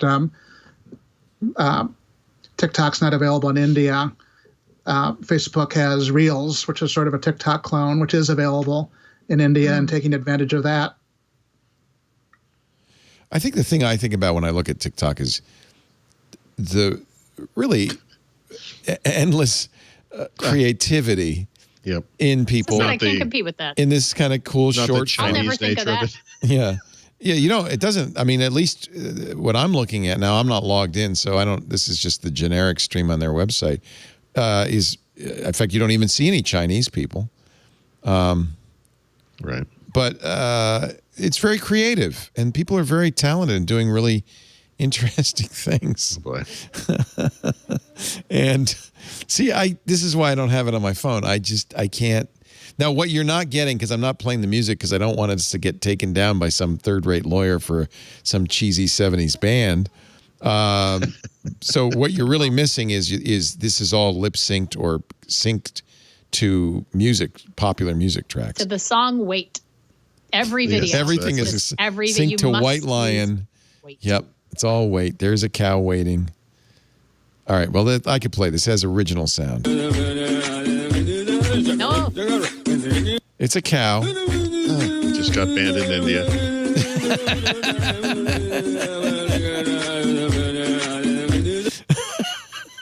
See, but here's the thing. So when it says original sound, it's an original sound created by that creator, as in they recorded somebody else's music and uploaded it. So Right. just be, And then- it's not an original sound. It's just And that then- is where the sound came from. Oh, I see. So it's not yay for Yeah. cats. We don't know Did not where the make that original sound. sound is from. Did not make that sound clip. Guarantee that. It's Yay for Guarantee Cats was the that. first to upload it. Yes. And then KVO 4242 used that sound. used that song. And we don't know where the create a original. TikTok. Yeah. And does Yeah. the band get royalties for this? No. Not that I'm aware of, no. I think there are some artists who have like agreed to allow their music to be used on Why TikTok. but, wouldn't like, you? I mean, Yeah, see, well, and there's a lot of artists who have really like their music has blown up because of like a single, like Savage, like that song blew up because of in a big part because of Right. TikTok. And well, like didn't all the Lil Nas dances, X, there's, like, Old dances Town that go- Road, isn't that a TikTok hit? Wow. I think so. It's I mean, artists can benefit very greatly if one of their singles takes off Yeah. on a service like that. Right. And somebody creates like a dance craze or, whatever. And so, but it's, it's like, again, like even if they're not being paid, it's like you can't feed yourself with exposure. You know what I'm saying? So it's a fine line to walk. Well, I just can't stop scrolling, so I'm just going to keep watching my TikToks while you guys just do the news without me, will you? This is horrifying.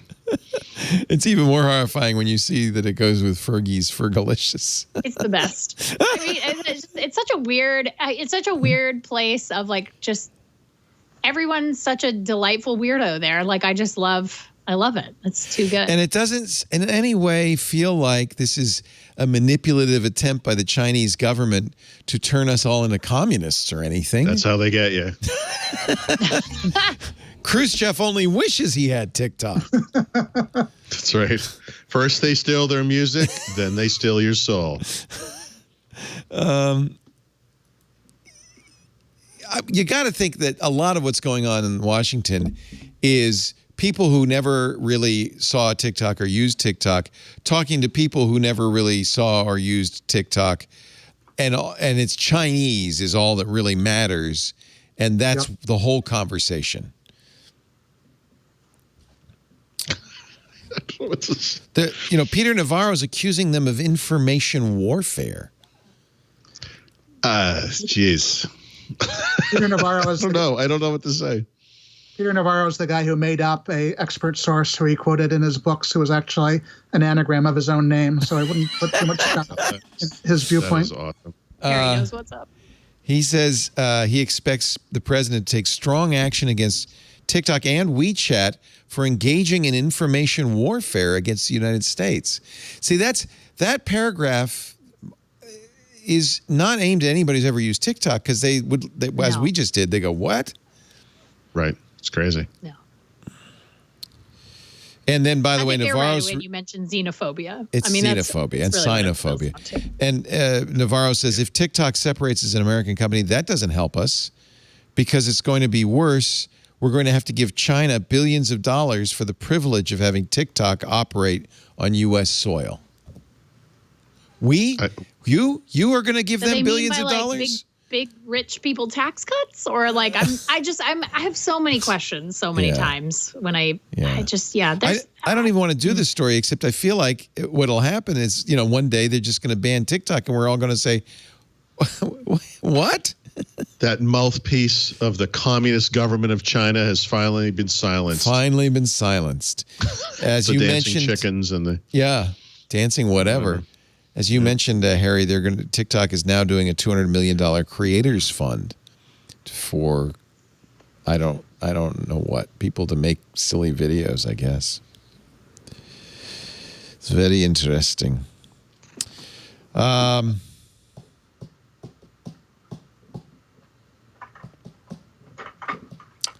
Let's see. I think we did there's nothing more to say about the Twitter hack. We've been talking about that for a week and a half now. I think it's over. Twitter's earnings are out. They didn't have a very good quarter. Ad revenue down 23%. They missed expectations. They did see growth in users, but man, I mean, your ad revenue down 23% doesn't bode well. Oddly enough, the stock market rewarded them with an increase of 4.1%. What would a Twitter subscription look like? That's one of the things they're now saying it, and Jack's admitting it, because we had that story last week, but it was based solely on job postings. But now Jack is saying, we're thinking of it's one of many things. What would I be paying premium for? features, right? Like Less editing hate? tweets. I'd pay to Let me edit. pay $5 a month. I would to edit pay to my edit tweets within tweets. 60 seconds. Of tweeting it. Like even just that, like a little short window of time, like unsending an email. Like if I could just have that feature where I you can don't like unsend you don't like having people tell you about typos in tweets? Ugh. I just hate when I do it and then I see the tweet immediately after I post it and I'm like, you've got to be kidding me. Late. Now I got to copy this. I got to read this. And then by the time you do all that, some people have already seen it and retweeted it. And you're just like, man, do I just let it live? That's why you can't edit it. That's why you can't edit it, because it lives. That's what I'm saying. Unsending it would be, I guess but you how could do you delete do it. that? But it's like, I wouldn't mind being able to edit it within, like nobody can favorite or retweet something It's for not sent 30 until seconds. that's the way to do it. Yeah. I would pay to be able to upload longer videos. I often There you want go. just a little bit more time than 240 seconds or whatever it is. Yep. Oh, There you go. Premium features. Interesting. Would be nice. Also, maybe pay for longer tweets. Yeah. No sponsored ads. Like that would be cool. Like that'd be Ad-free nice. would not be bad. Oh, that's an interesting idea. Yeah. Ad-free Twitter experience. I'd pay for that. Could I just get rid of that entire third column, whatever that is? Because whatever you're recommending, I never want it. No. Sponsored. Yeah, I don't want that. So yeah, I'd be willing to pay for that. I mean, clearly Twitter understands there's value in Twitter. And the challenge is, how do you extract that? As Twitter, how do you extract that value? And some of the tweet deck type stuff seems like it could be the I would basis pay if they pay for. Premium features or like power user features would be something I'd subscribe to. Yeah. An inline tweet delete feature, like I'd pay a little extra. Like you pay tweet delete now if you want to delete old tweets, just get rid of them on a regular basis. I'd pay for that. Like I'd pay for an actual, first party service. I would. If I subscribed and had like a premium subscription that deleted my tweets on an interval that I chose, like that would be nice. There you go. Well, we'll see. Oddly enough, the stock price went up, although earnings were down. We have a record of what happened last week on Twit. Watch. Previously on Twit. You got books. You're really. I have you 8 got plants. a plant there. I think she needs a plant. moose That's Jeff Jarvis, by the way. and interior decorator. Twit News. And we're getting ready to sit back and enjoy some games. These are going to be first-party games, Xbox exclusives. I don't know what to say. It looks just like it looks just like Halo. Yeah. I guess a franchise like Halo, you don't want to change it too much. All about Android. Joining us today, Dave Burke, who is the VP of Engineering for Android at Google. If desserts were still around, where would we be right now? It being, I believe, R. If you were to ask an engineer on my team, what are they working on? They would say RVC. And so RVC is red velvet cake. And so that Windows Weekly. Slack has announced it's filing a complaint against Microsoft in the EU because they don't like that Microsoft is, quote, tying Teams to Office 365. And they feel like that's blocking them from being chosen as a best of breed technology. The news that, I guess we can't compete, we're going to have to file an antitrust complaint, might signal to potential customers, to potential investors, that this company is not going to make it.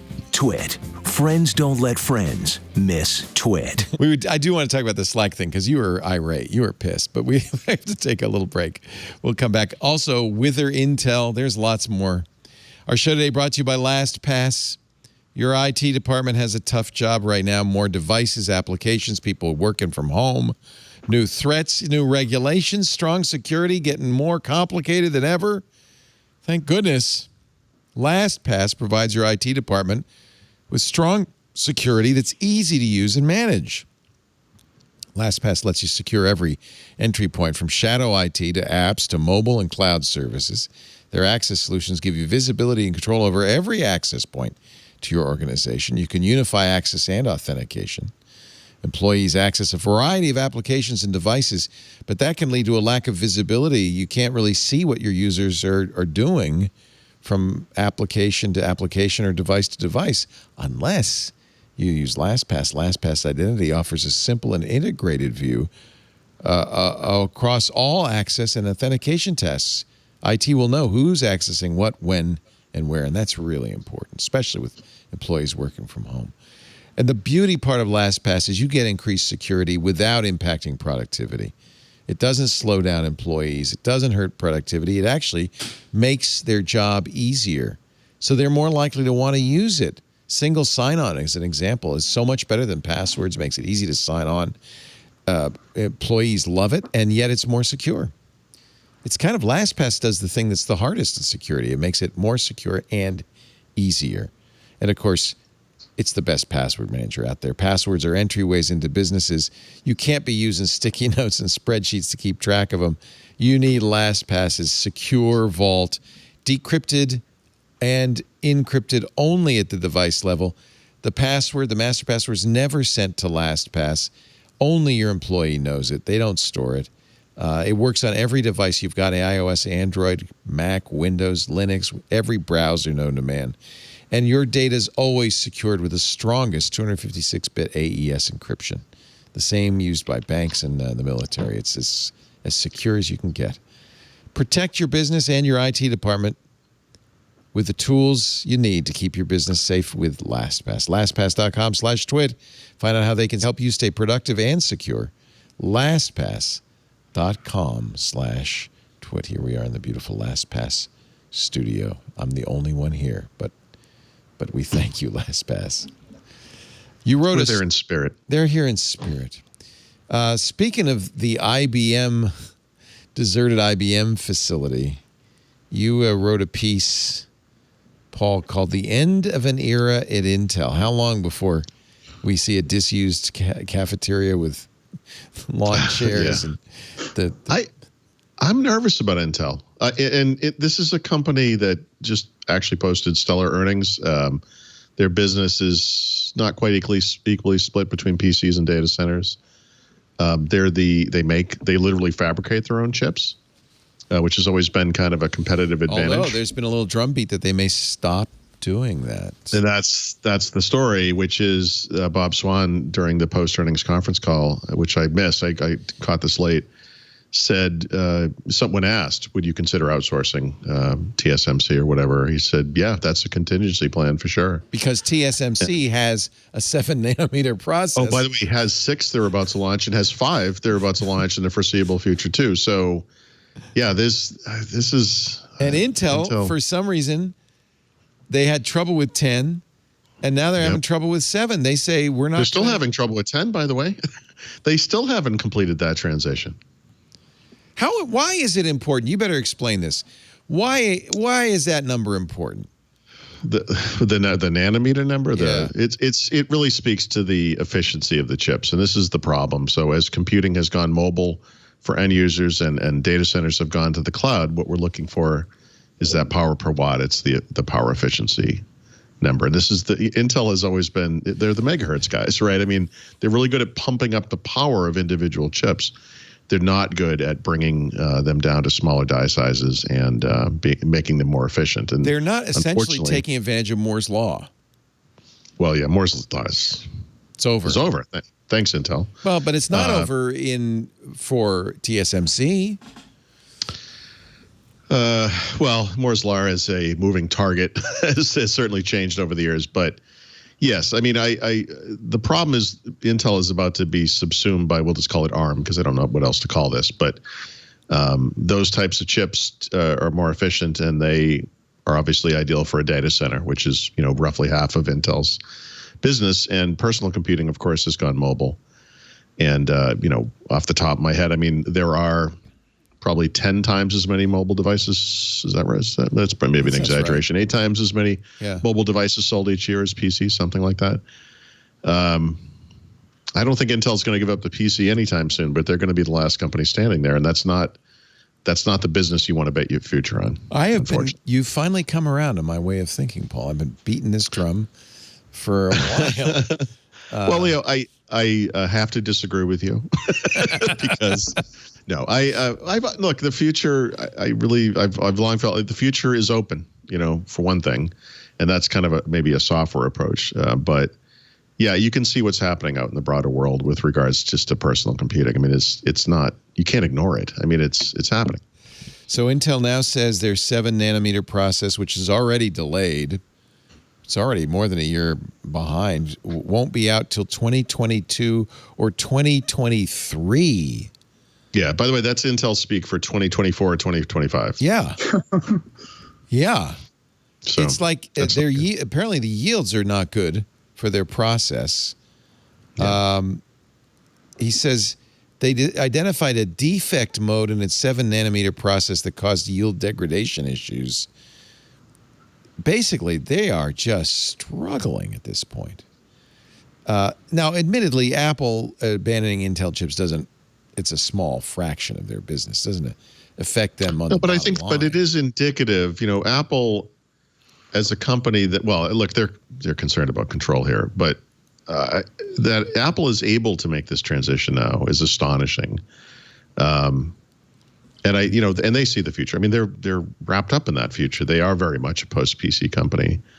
Their devices business is much bigger than their Mac business. So, moving the Mac to Apple Silicon or an ARM type chipset is a big news story. Undoubtedly be a 7-nanometer or less process. Yeah. Yep. Yeah. No, in the Windows world, we feel the pain of this particular announcement on a whole new level because, we've been struggling with Windows 10 on ARM for a few years now. But yeah, the world's changing. There's no doubt about it. Abul Samad was talking about Intel a little bit. We were talking about chips on the radio show. He's the car guy, and he did point out that while NVIDIA and other companies have done very well in automotive, Intel at least has an automotive play, perhaps. Okay. Do they? Do they? I don't know. Even NVIDIA, by the way, makes almost as much money from data centers as they do from graphics and PC. That's right. Their business, like Intel's, has gone in an interesting direction. Well, that's why the big story is the rumor, and it's only rumor, that NVIDIA is thinking of acquiring ARM. SoftBank is either putting ARM up for sale or something. They need cash after their flop with WeWork. I don't understand how NVIDIA could afford it. This is a company that I think they generate about $3 billion in revenues a quarter. I mean, it's not. There are probably only a few companies that could afford to buy ARM that would want it. Right. Apple's not going to do it. They could, obviously. Microsoft's not going to do it. Intel. I mean, you could make a case for Intel buying them. Actually, that's not a bad idea. You quote an analyst, Chris Rowland. Yeah, that's a great quote, too. Yeah, who says, with the latest push out of process technology, we believe Intel has 0 to no chance. That's, by the way, the same. 0 to no chance of catching or surpassing TSMC, at least for that next half decade, if ever. Yeah, and this is the volume. I don't have an exact number on Intel. It's in the hundreds of millions. But, that's the difference between a business that ships primarily to what we'll call low volume markets, data center / PC versus high volume markets in mobile. Billions, Wow.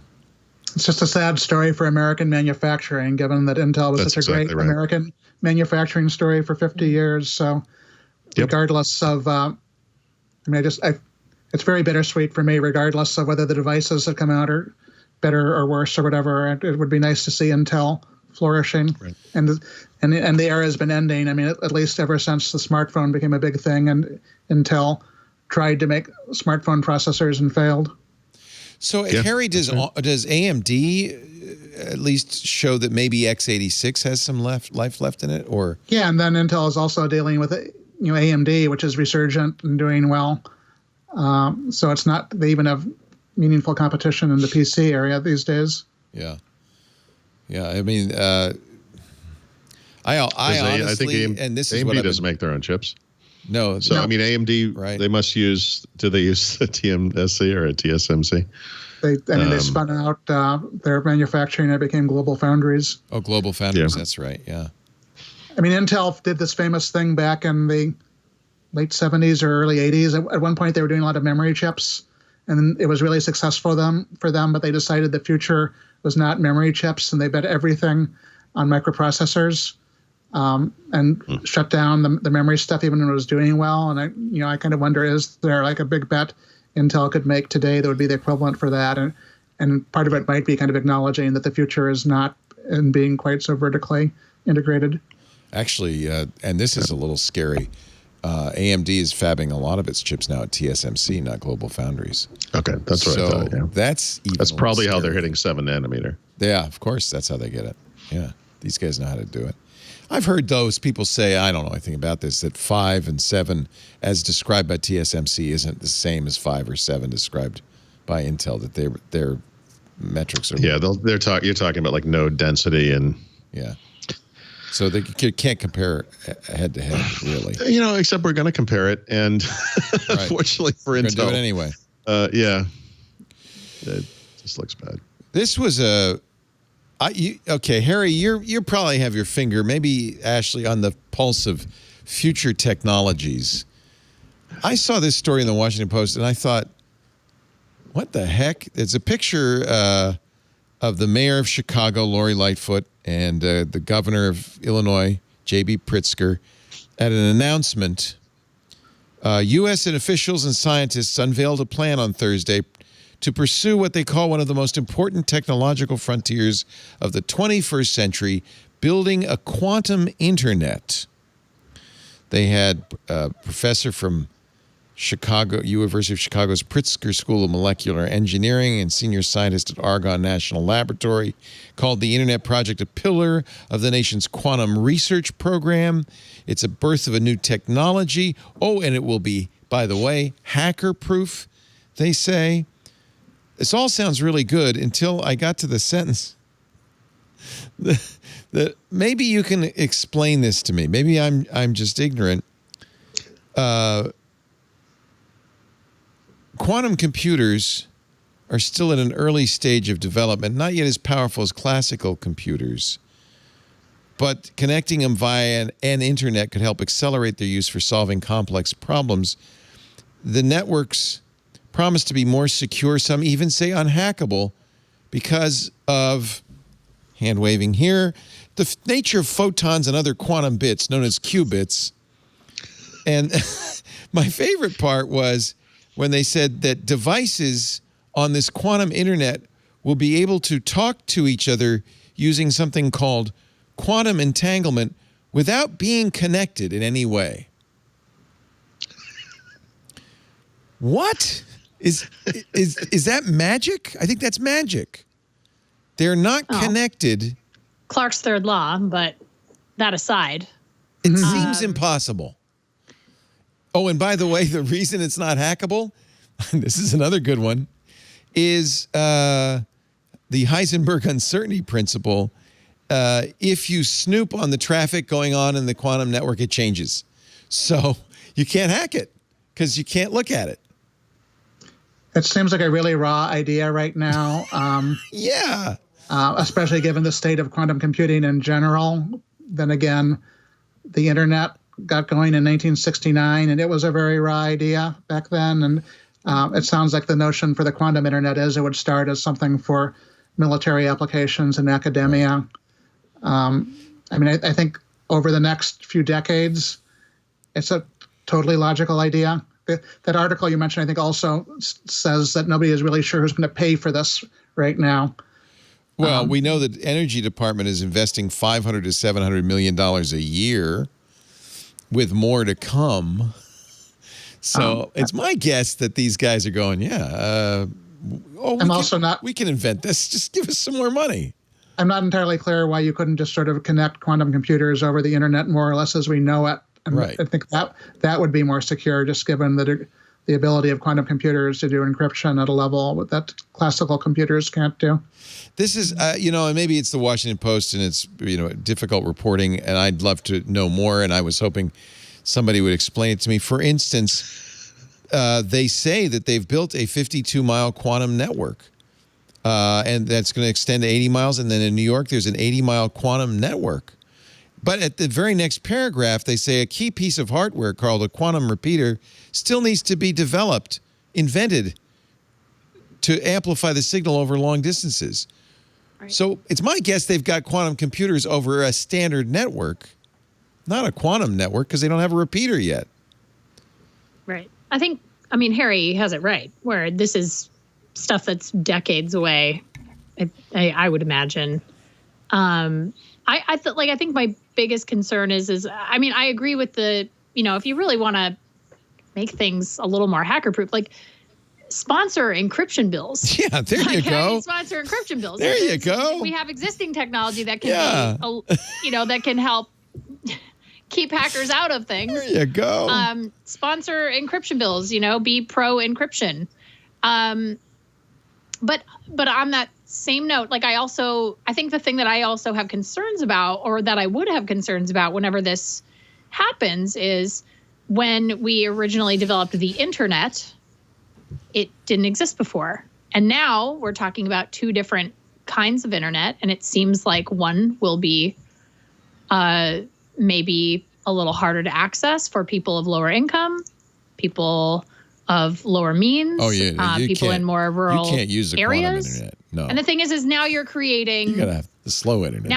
Now you're creating two different classes of information available to people, and that I have a problem with that. The whole idea, everything else aside, of a second internet defeats the purpose of the internet. The internet, yeah, exactly. So I don't know. It's great, cool quantum computing. I'm all about that. Let's move forward. I love progress.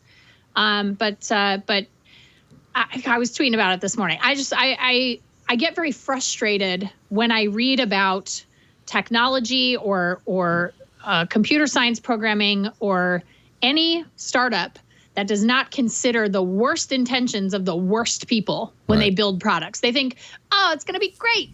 Pie in the sky, this is going to be so amazing. It's going to bring people together. It's going to be hacker proof.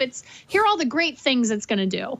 And they don't consider how that can be weaponized to exclude groups of people, to give disinformation TikTok. To groups of people. Yeah. It's all about the TikTok. Will there be TikTok on this center? How are we going to weaponize internet? TikTok? Is how there we going to be weaponize TikTok? But Qubit TikTok? That's the thing that really frustrates me, is you're talking about creating two different internets, and you think that's not going to affect a group of people, whoever it may be, that will not have access to it. It absolutely will. And these companies just, we have this issue in computer science where we just that is not constantly hammered into a curriculum, either in a learning institution or outside of a learning institution in private companies. There's ethical ramification to the product that you build, and you have to really think about these things, and you have to, not to say always think like an evil person, but it's there are people out there who want to use products, whether it's tech or analog products, to do bad things, and you have to consider those use cases when you are building this stuff. Thank you. Good. And I don't want to dash cold water on this exciting idea of the magical internet. I can do it. You don't want to put cold water all over the protons? No. It could very well be that this article is just the person who wrote it didn't have any idea. Nobody has any idea what they're talking about when it comes to quantum computing. It strikes me that nobody does. Yeah. That's Microsoft, not a silly thing to talk about. Yeah, it's just it almost doesn't exist, basically. I mean, a couple years ago, Microsoft. There are quantum computers. No, I know the milestones are reached. There are announcements that are made. I went through a presentation that Microsoft had a few years ago. Had a half-an-hour meeting with those guys. Sat down, started writing my article. Everything you need to know about quantum computing was the title, and the first sentence said, is an article I would love to write, but I have no idea what they're talking about. And it's beyond me. I literally don't understand it. Okay. Well, maybe I'm just I'm being left behind by the magic of computers that can qubits. Talk without being connected, and hackers that can't see information because it changes the minute they see it. Magic of the qubits is definitely going to be the name of my next synthesizer project, right? The magic of the qubits. The dance of the qubits. The magic. That's also my new Xbox game. It's my new Xbox Series X game. The magic of the qubits. Yep. All right, we got some stories. I want to talk about streaming. Peacock is out. I want to see if you want to update your streaming reviews. Ashley Esqueda's here from CNET, senior producer over there. Paul Thurrott from Windows Weekly and Thurrott.com, and the technologizer, Harry McCracken. This portion of the show brought to you by Zendesk. You use a Zendesk. You are already a Zendesk user. You just don't know it because so many of the biggest companies in the world use Zendesk to improve customer relations, for remote support, to keep customers happy. Some of the biggest companies in the world use Zendesk. Some things are a little weird right now. Admit it. It can be hard to keep up with what matters most to your business. The answer is always customers. Zendesk is here to help. Right now, they're offering, I love this, a 6-month absolutely free remote support bundle. All the essential tools your team needs to stay agile, keep connected with customers via whatever way customers want to communicate: email, phone, chat, community forum, help center, social media. You'll set it up in hours, not weeks. You'll get it up and running, and it's free for 6 months. Just to help you right now when you need it most. Zendesk was created with a simple idea: make customer service software that's easy to use and accessible to everyone with a single dynamic help desk interface. It's easy and quick to implement, but it's very flexible, so it will change as your needs change. Use it right out of the box, configure it to your exact needs with apps or integrations. It's used by every company and every size, from startups to large enterprises. And the beauty of Zendesk is if you're a small startup, it will scale with your growth to make sure that powerful, innovative customer experiences are within reach, no matter how big or small your company is, no matter what industry, no matter what your ambition. The director of client-facing experience and analytics at Homebridge, they use Zendesk, Ben Chapman, says having all the customer data in a single place helps us to achieve a high and consistent level of customer satisfaction. We can collaborate better, and we have the visibility to see and report on everything. Zendesk also improves security by allowing us to control access to sensitive content. So Zendesk is a complete suite of tools, and I love it. Free for 6 months. Free for 6 months, the remote support bundle. It works nearly everywhere. They have more than 150,000 customers across hundreds of industries in over 30 languages. As I said, you've used Zendesk. You may not know it, but you have. Look, the customer journey differs for every company, for every business, for every industry. No matter what you need, Zendesk products are flexible enough to have a solution for you. They can pave the path that's best for your organization. Customers come first. And when customers come first, Zendesk is right there for you. Zendesk.com/twit. Get started with that 6-month remote support bundle absolutely free. That's the best offer we have. Zendesk.com/twit. Zendesk helps you change with the times. Space Force, not the Netflix TV show. The actual Space Force logo is here. It does not look as much like the Star Trek logo as it did. They probably took some feedback. But they do have a motto, Semper Supra, which doesn't mean we're always driving Toyotas. It means always the Supra. Semper the Supra. It harks back, of course, to the Marine Corps slogan, Semper Paratus, always prepared. Or is that the Boy Scout motto? I can never remember. Semper Supra means always above, because they're always above. They're always up there. Space Force. Your personal zenith. Yep. Just thought I'd pass it along. TechCrunch says that the original Space Force logo revealed in January, which looks like the Starfleet's logo, is actually the seal for the Space Force branch of the military. They say this new logo is the simpler one for the organization as a whole.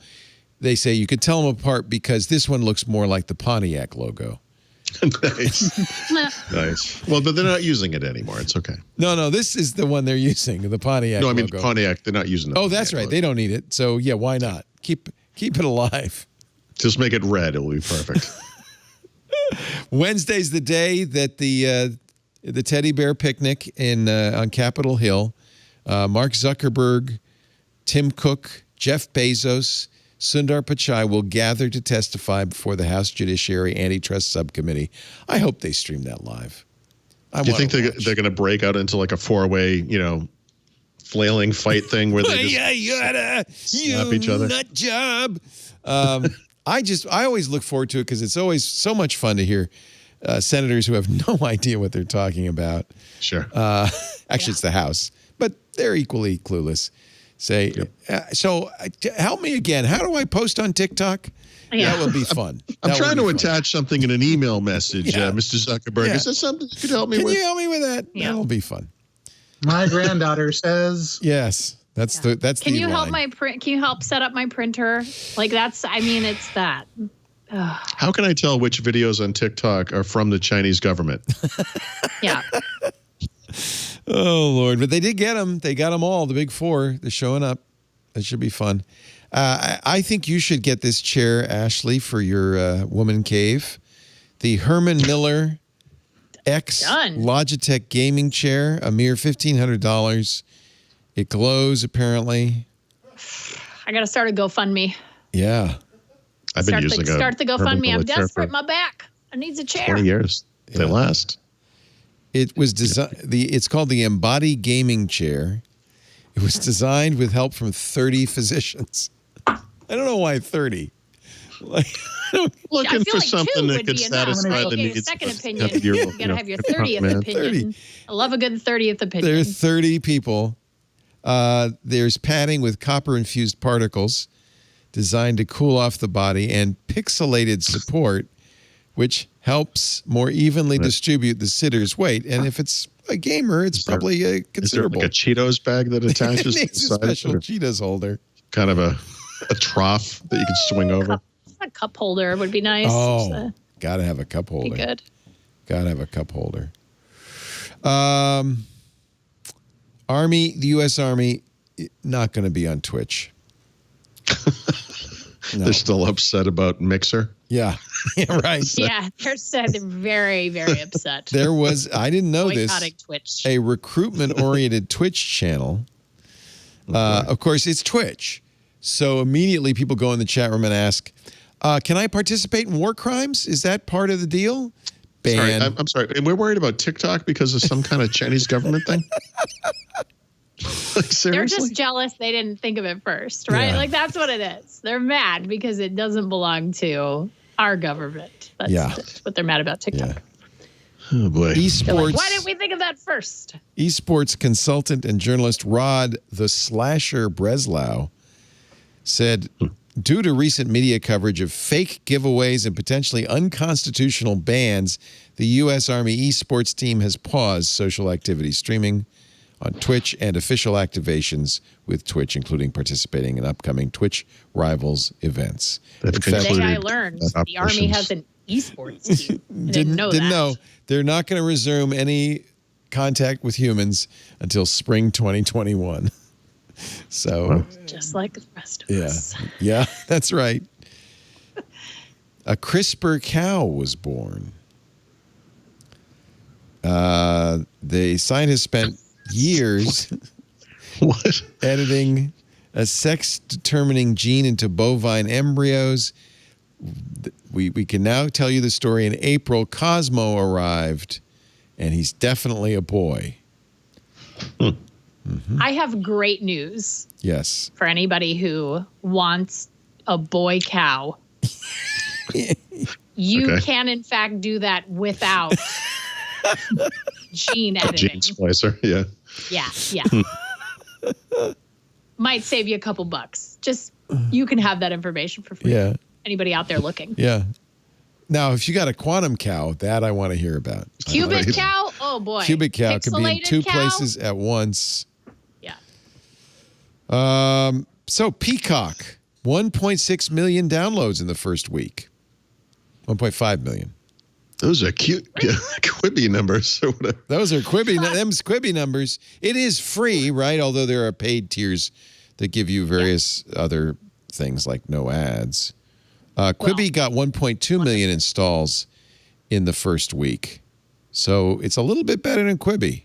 I think morbid curiosity was the Quibi thing, right? And also Peacock is missing a few things that are, you would expect to see if you were downloading an NBC Universal streaming service. So if you download it, you're not going to see Seinfeld and you're not going to see Friends for a little while. Right. So yeah, there's a bunch of licensing stuff. It's all over the place. What is the deal with Peacock? Disney Plus did get 12 million downloads in the first week. So that's Baby Yoda. Baby Yoda. That's people. I think people were really curious about that. And also, I mean, wait a minute. Disney Plus is a very specific use case, and I think a lot of people were ready for that streaming service that was like family oriented. Like they've really kind of cornered the market on that. Now, one of the things you covered in your reviews is, of course, availability on various streaming platforms, right? Mm-hmm. Yes. And what I didn't realize, you just assume, it's not going to be on Roku. It's everywhere. Not so. Nope. No. Not Amazon Fire. No Amazon. Roku. No Amazon. No Roku. No Roku. Peacock also has had some weird problems with like not working over HDMI, and a friend of mine couldn't get it to work on his monitor, and some of the Peacock technical advice kind of said like, well, watch it on some device other than your desktop PC if it doesn't work for you. Oh, great. I had this. So when I was filming, we did an app walkthrough of the Peacock app for CNET's YouTube channel. And when I was filming it, I was doing it on my PC using my Elgato capture, and everything was fine until I actually wanted to play any content, or I went to the channels tab, which is like live channels, which are not necessarily like your traditional channels. They were like, oh, it's a channel for the Tonight Show or the Today Show or whatever, where it's just constantly playing episodes. But I went to that, and I think it's HDCP, right? Is like preventing a bunch of, we don't want you to capture this stuff. So, I really struggle watching that stuff on my desktop, which is there's some issues there, which is not great. So is this just birth pangs, or is it going to clear up? For instance, are they HBO Max and Peacock? Are they going to be able to make a deal with Roku at some point, or who? And what's the problem? Is it money? Yeah, they have to. They have to compete. I mean, does Roku want a big chunk of their revenue? Is that why? I could not begin to speculate as to why NBC Universal was like, I don't think two of the bigger set-top boxes are good ideas, because obviously they're giving a cut to Apple. It's on Apple TV. So 30%, right? I really can't. I can't imagine why they thought it was a good idea to launch without support for especially those two devices, especially like Roku and Apple Fire TV, which tons of people have and prefer over Apple TV, for example. And so it is a little short-sighted, I guess. I'm sure it probably has something to do with the fact that there's lawyers involved in negotiating and deal. I'm sure there's something going on there that I'm just not privy to. Disney did everything right, and then these other guys have done everything right so far. I think partially because it's really hard to do everything right. Yeah. And Disney really kind of bet the company on this in a way that these other companies are not doing so far. Well, good for that just shows you. Like I would imagine that 1.6 million downloads would be, I don't know, maybe triple that had they launched on two of the other biggest platforms. Like it seems like a big misstep for launch, but.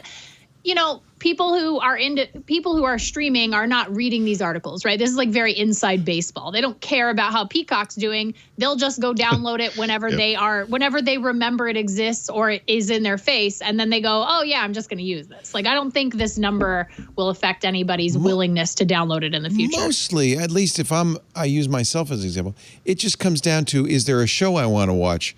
Okay, I want to watch it. What do I need to watch it? Oh, I need Peacock. And then I'll download it and install it and maybe even pay for it if I don't want to watch the ads. Yeah, I do think it is very smart that they launched with a free option. Yeah. That is good. Brilliant on their part because it gets everybody into that ecosystem, right? And then you have and then they launch originals. They have some originals, but obviously with the pandemic, they weren't able to finish a lot of the production on some of the later produced shows. So they'll have more originals next year. And as time goes on, you're going to see them once those licensing agreements end with Netflix or whoever they might have them with. They are absolutely going to start keeping exclusives on their properties in-app. So it's over time, there's just going to be more and more reasons to be a subscriber to Peacock, whether that's on the free level or to pay for, a little more content and ads, or you go to the top tier, which is $10 a month, and it's no ads, but they actually have an asterisk there where it says, actually, there will be some stuff because of agreements we have with other production companies that there has to be ads on them for the time being. So you may see a couple of ads here or there, but generally speaking, it'll be a no ad experience. At this point for the consumer, it feels like a Jenga game where we're just adding one more brick, adding one. Too many. I'm just waiting. Too many services. Like they keep adding these, and I feel like at any minute, the whole thing's just going to crash to the ground. Well, this is what we asked for, right? It's a be careful what you wish for. Is this what we asked for? Is it really? Yeah. Because if you think about it, back in the 90s, early 2000s, when everybody was paying, ridiculous amounts of money for cable bundles, it became, well, why can't I just buy this channel? Why can't I just buy this channel? Why can't I just pay for this? Well, to be fair, what we really wanted is why can't I just buy this show? We want a complete disaggregation. Right. And you can do that. That's the thing. You can do that. You pay your $35 and buy your show for a season. Right. But most people would rather have this subscription where you have access to more stuff. And this is what people thought they wanted. And now we're seeing kind of a return to a bundle, these sort of skinny bundle systems. Like you have your Philos. Where it's if you don't want this is actually worse than cable TV, though, right? Because at least a cable TV, you had too much to watch, but it was all in one interface. Now there's too much to watch, but they're all in different apps. You have to figure out which app. You can't switch between shows on different apps. You have to manually switch out, load the other, wait till it comes up, choose a profile, go in. It's so fragmented and it's very confusing. And like Ashley said, you don't know what the deals are with people. If I want to watch Seinfeld, where is Seinfeld this week? Was it on Netflix for a little while and now it's isn't it on HBO or something? Why do I need to know stuff like that? It's crazy. Yeah. You shouldn't have to know those things. You shouldn't have to look up those things to be able to watch things that you like. You should be able to just search for something and here you when go. Did TV become a career? I need to do research to figure out not just what we're watching, but where it is. My colleague, Jared Newman, just recently did a good story on services like Real Good, which are trying to solve some of that by essentially being like a portal where they'll tell you where Seinfeld is and direct you there. And Real Good kind of becomes your hub.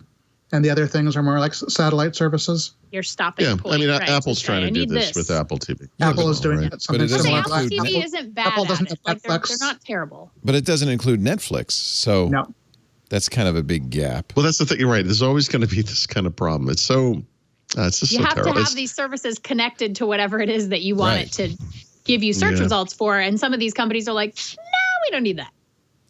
Just come over and open our app. Are you going to redo your channels, your streaming review, and because it's all changed? I want to do it every year. Yeah, you got to do it every year. It changes constantly. I did score Peacock early because it was in soft launch at the time. What do you think? You like it?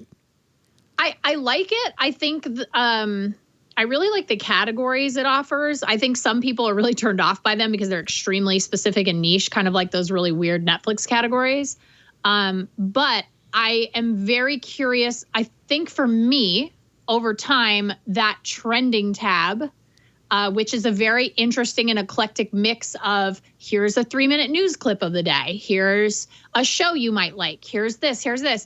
I like that a lot. And I think that that's a really interesting concept that we haven't really seen on a streaming platform that's as big as Peacock. And I think if you can offer that and really curate it well, and as we talked about earlier, use an algorithm to understand who your viewer is and really serve them, that is a very compelling thing for me. And I mean, I have an account, so they got me to buy in at least on a free account. So for now, I'll probably keep it free. I don't think I'm going to pay for the upgraded stuff, the upgraded accounts. But you know, who knows? Maybe next year they'll have some award-worthy show that everyone's talking about. It's, you know, it's a buzzworthy thing, and you know, you don't want to have you got to have your FOMO, and you got to subscribe, and everybody needs to get in on it. So yeah, we'll see. I think it's very interesting. But yes, I do want to do the rankings every year. And also, I would like to formally and publicly apologize once again to the WWE Network, which I think is the only streaming service I accidentally omitted from that list. Who knew they had a network? I literally agreed. They emailed me. I was waiting for an email from them. As soon as it went live, like first 2 comments, like, what about WWE Network? And I'm like, oh my God, I had nightmares about this 2 nights before it published. Is it all wrestling all the time? It's wrestling content. So it's not necessarily matches. Wrestling but like they related. might have like classic, and like wrestling related, like reality TV, stuff like that.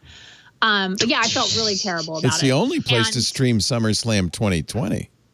Man, they emailed me and I was like, I am so sorry. I will literally allow a wrestler to throw me through a table next year. Oh, please. Once we're all allowed to be in the same room. We can do it on camera. It'll be hilarious. So look for that in the next stream. Hey, at least it's on Roku. Video. Yeah, it's available on Roku. So there you go. That has that going for it over Peacock. But yeah, again, like I just felt so bad. And so many people love wrestling. And I felt terrible. I had so many coworkers look over that list and I'm like, did I miss anything? And there were 100 services on there. That's and everyone's impossible. like, no, this looks great. That's 100 impossible services. not to. And nobody caught it, which is just drives me crazy, especially considering we have wrestling fans. Well, you just gave them a big ass plug worth many I'm thousands sorry. of dollars on Twit. I'm just so sorry. And we have many wrestling fans watching the show. Ashley Esqueda, you did pretty good. 99 out of 100 ain't bad. Man, but you want that 100 out of 100, right? Senior producer at CNET. She's at Ashley Esqueda on the Twitter. So nice to see you. Thank you so much for being here. We really appreciate it. Always a pleasure. You're great. You know who else is great? My friend Harry. I miss when you and Marie would come up here. We could hang. Someday. Ugh, it's so sad. Well, 2021 maybe? Yeah, maybe next year. He is the technology editor at Fast Company doing those great long-form pieces. You got to read the ATAP story, and I can't wait to read the one you're working on now. Thank you, Harry, for being here. Give my love to Marie. Yeah. Totally. And Mr. Paul Thurrott. He is our cocktail meister on Windows Weekly. Actually, his wife, Stephanie, is. That's what I was going to say. That's my wife. Yeah. Thank you. And the king of Windows commentary. His book, The Field Guide to Windows 10, is available at leanpub.com. And, of course, his blog, his website. It's not a blog. It seems like it's a diminutive thing. It's like calling this a podcast. Yeah, I'm at peace with it. All right. His site. I'm mailing it in, Leo. It's a blog. It's fine. It's a blog. At Thurrott.com, THURROTT. Sometime we'll have a quantum internet. You won't have to mail it anymore. That's right. You just think about it. I could be there and vacationing at the same time. So awesome. So awesome. We do Twit every Sunday afternoon, 2:30 Pacific, 5:30 Eastern, 21:30 UTC. You can watch us do it live, kind of a behind-the-scenes video at twit.tv/live. Actually, it's video and audio. But we make on-demand versions nicely edited, cleaned up, all the swear words removed. That's available on the website, twit.tv. There's a YouTube channel. And, of course, the best way to get it, get yourself a podcast application and subscribe. That way you'll get it the minute it's available each and every Sunday night for your Monday morning commute from the living room to the bedroom and back. It's a short. So commute. depressing. So depressing. Way to bring the room down. Saving a lot on gas, though. Yeah, just think about that, huh? So true. Huh? I went to the gas station for the first time since April. Filled it up. And that's it. That's the whole story. It's a short story. See you next month. See you next year, practically.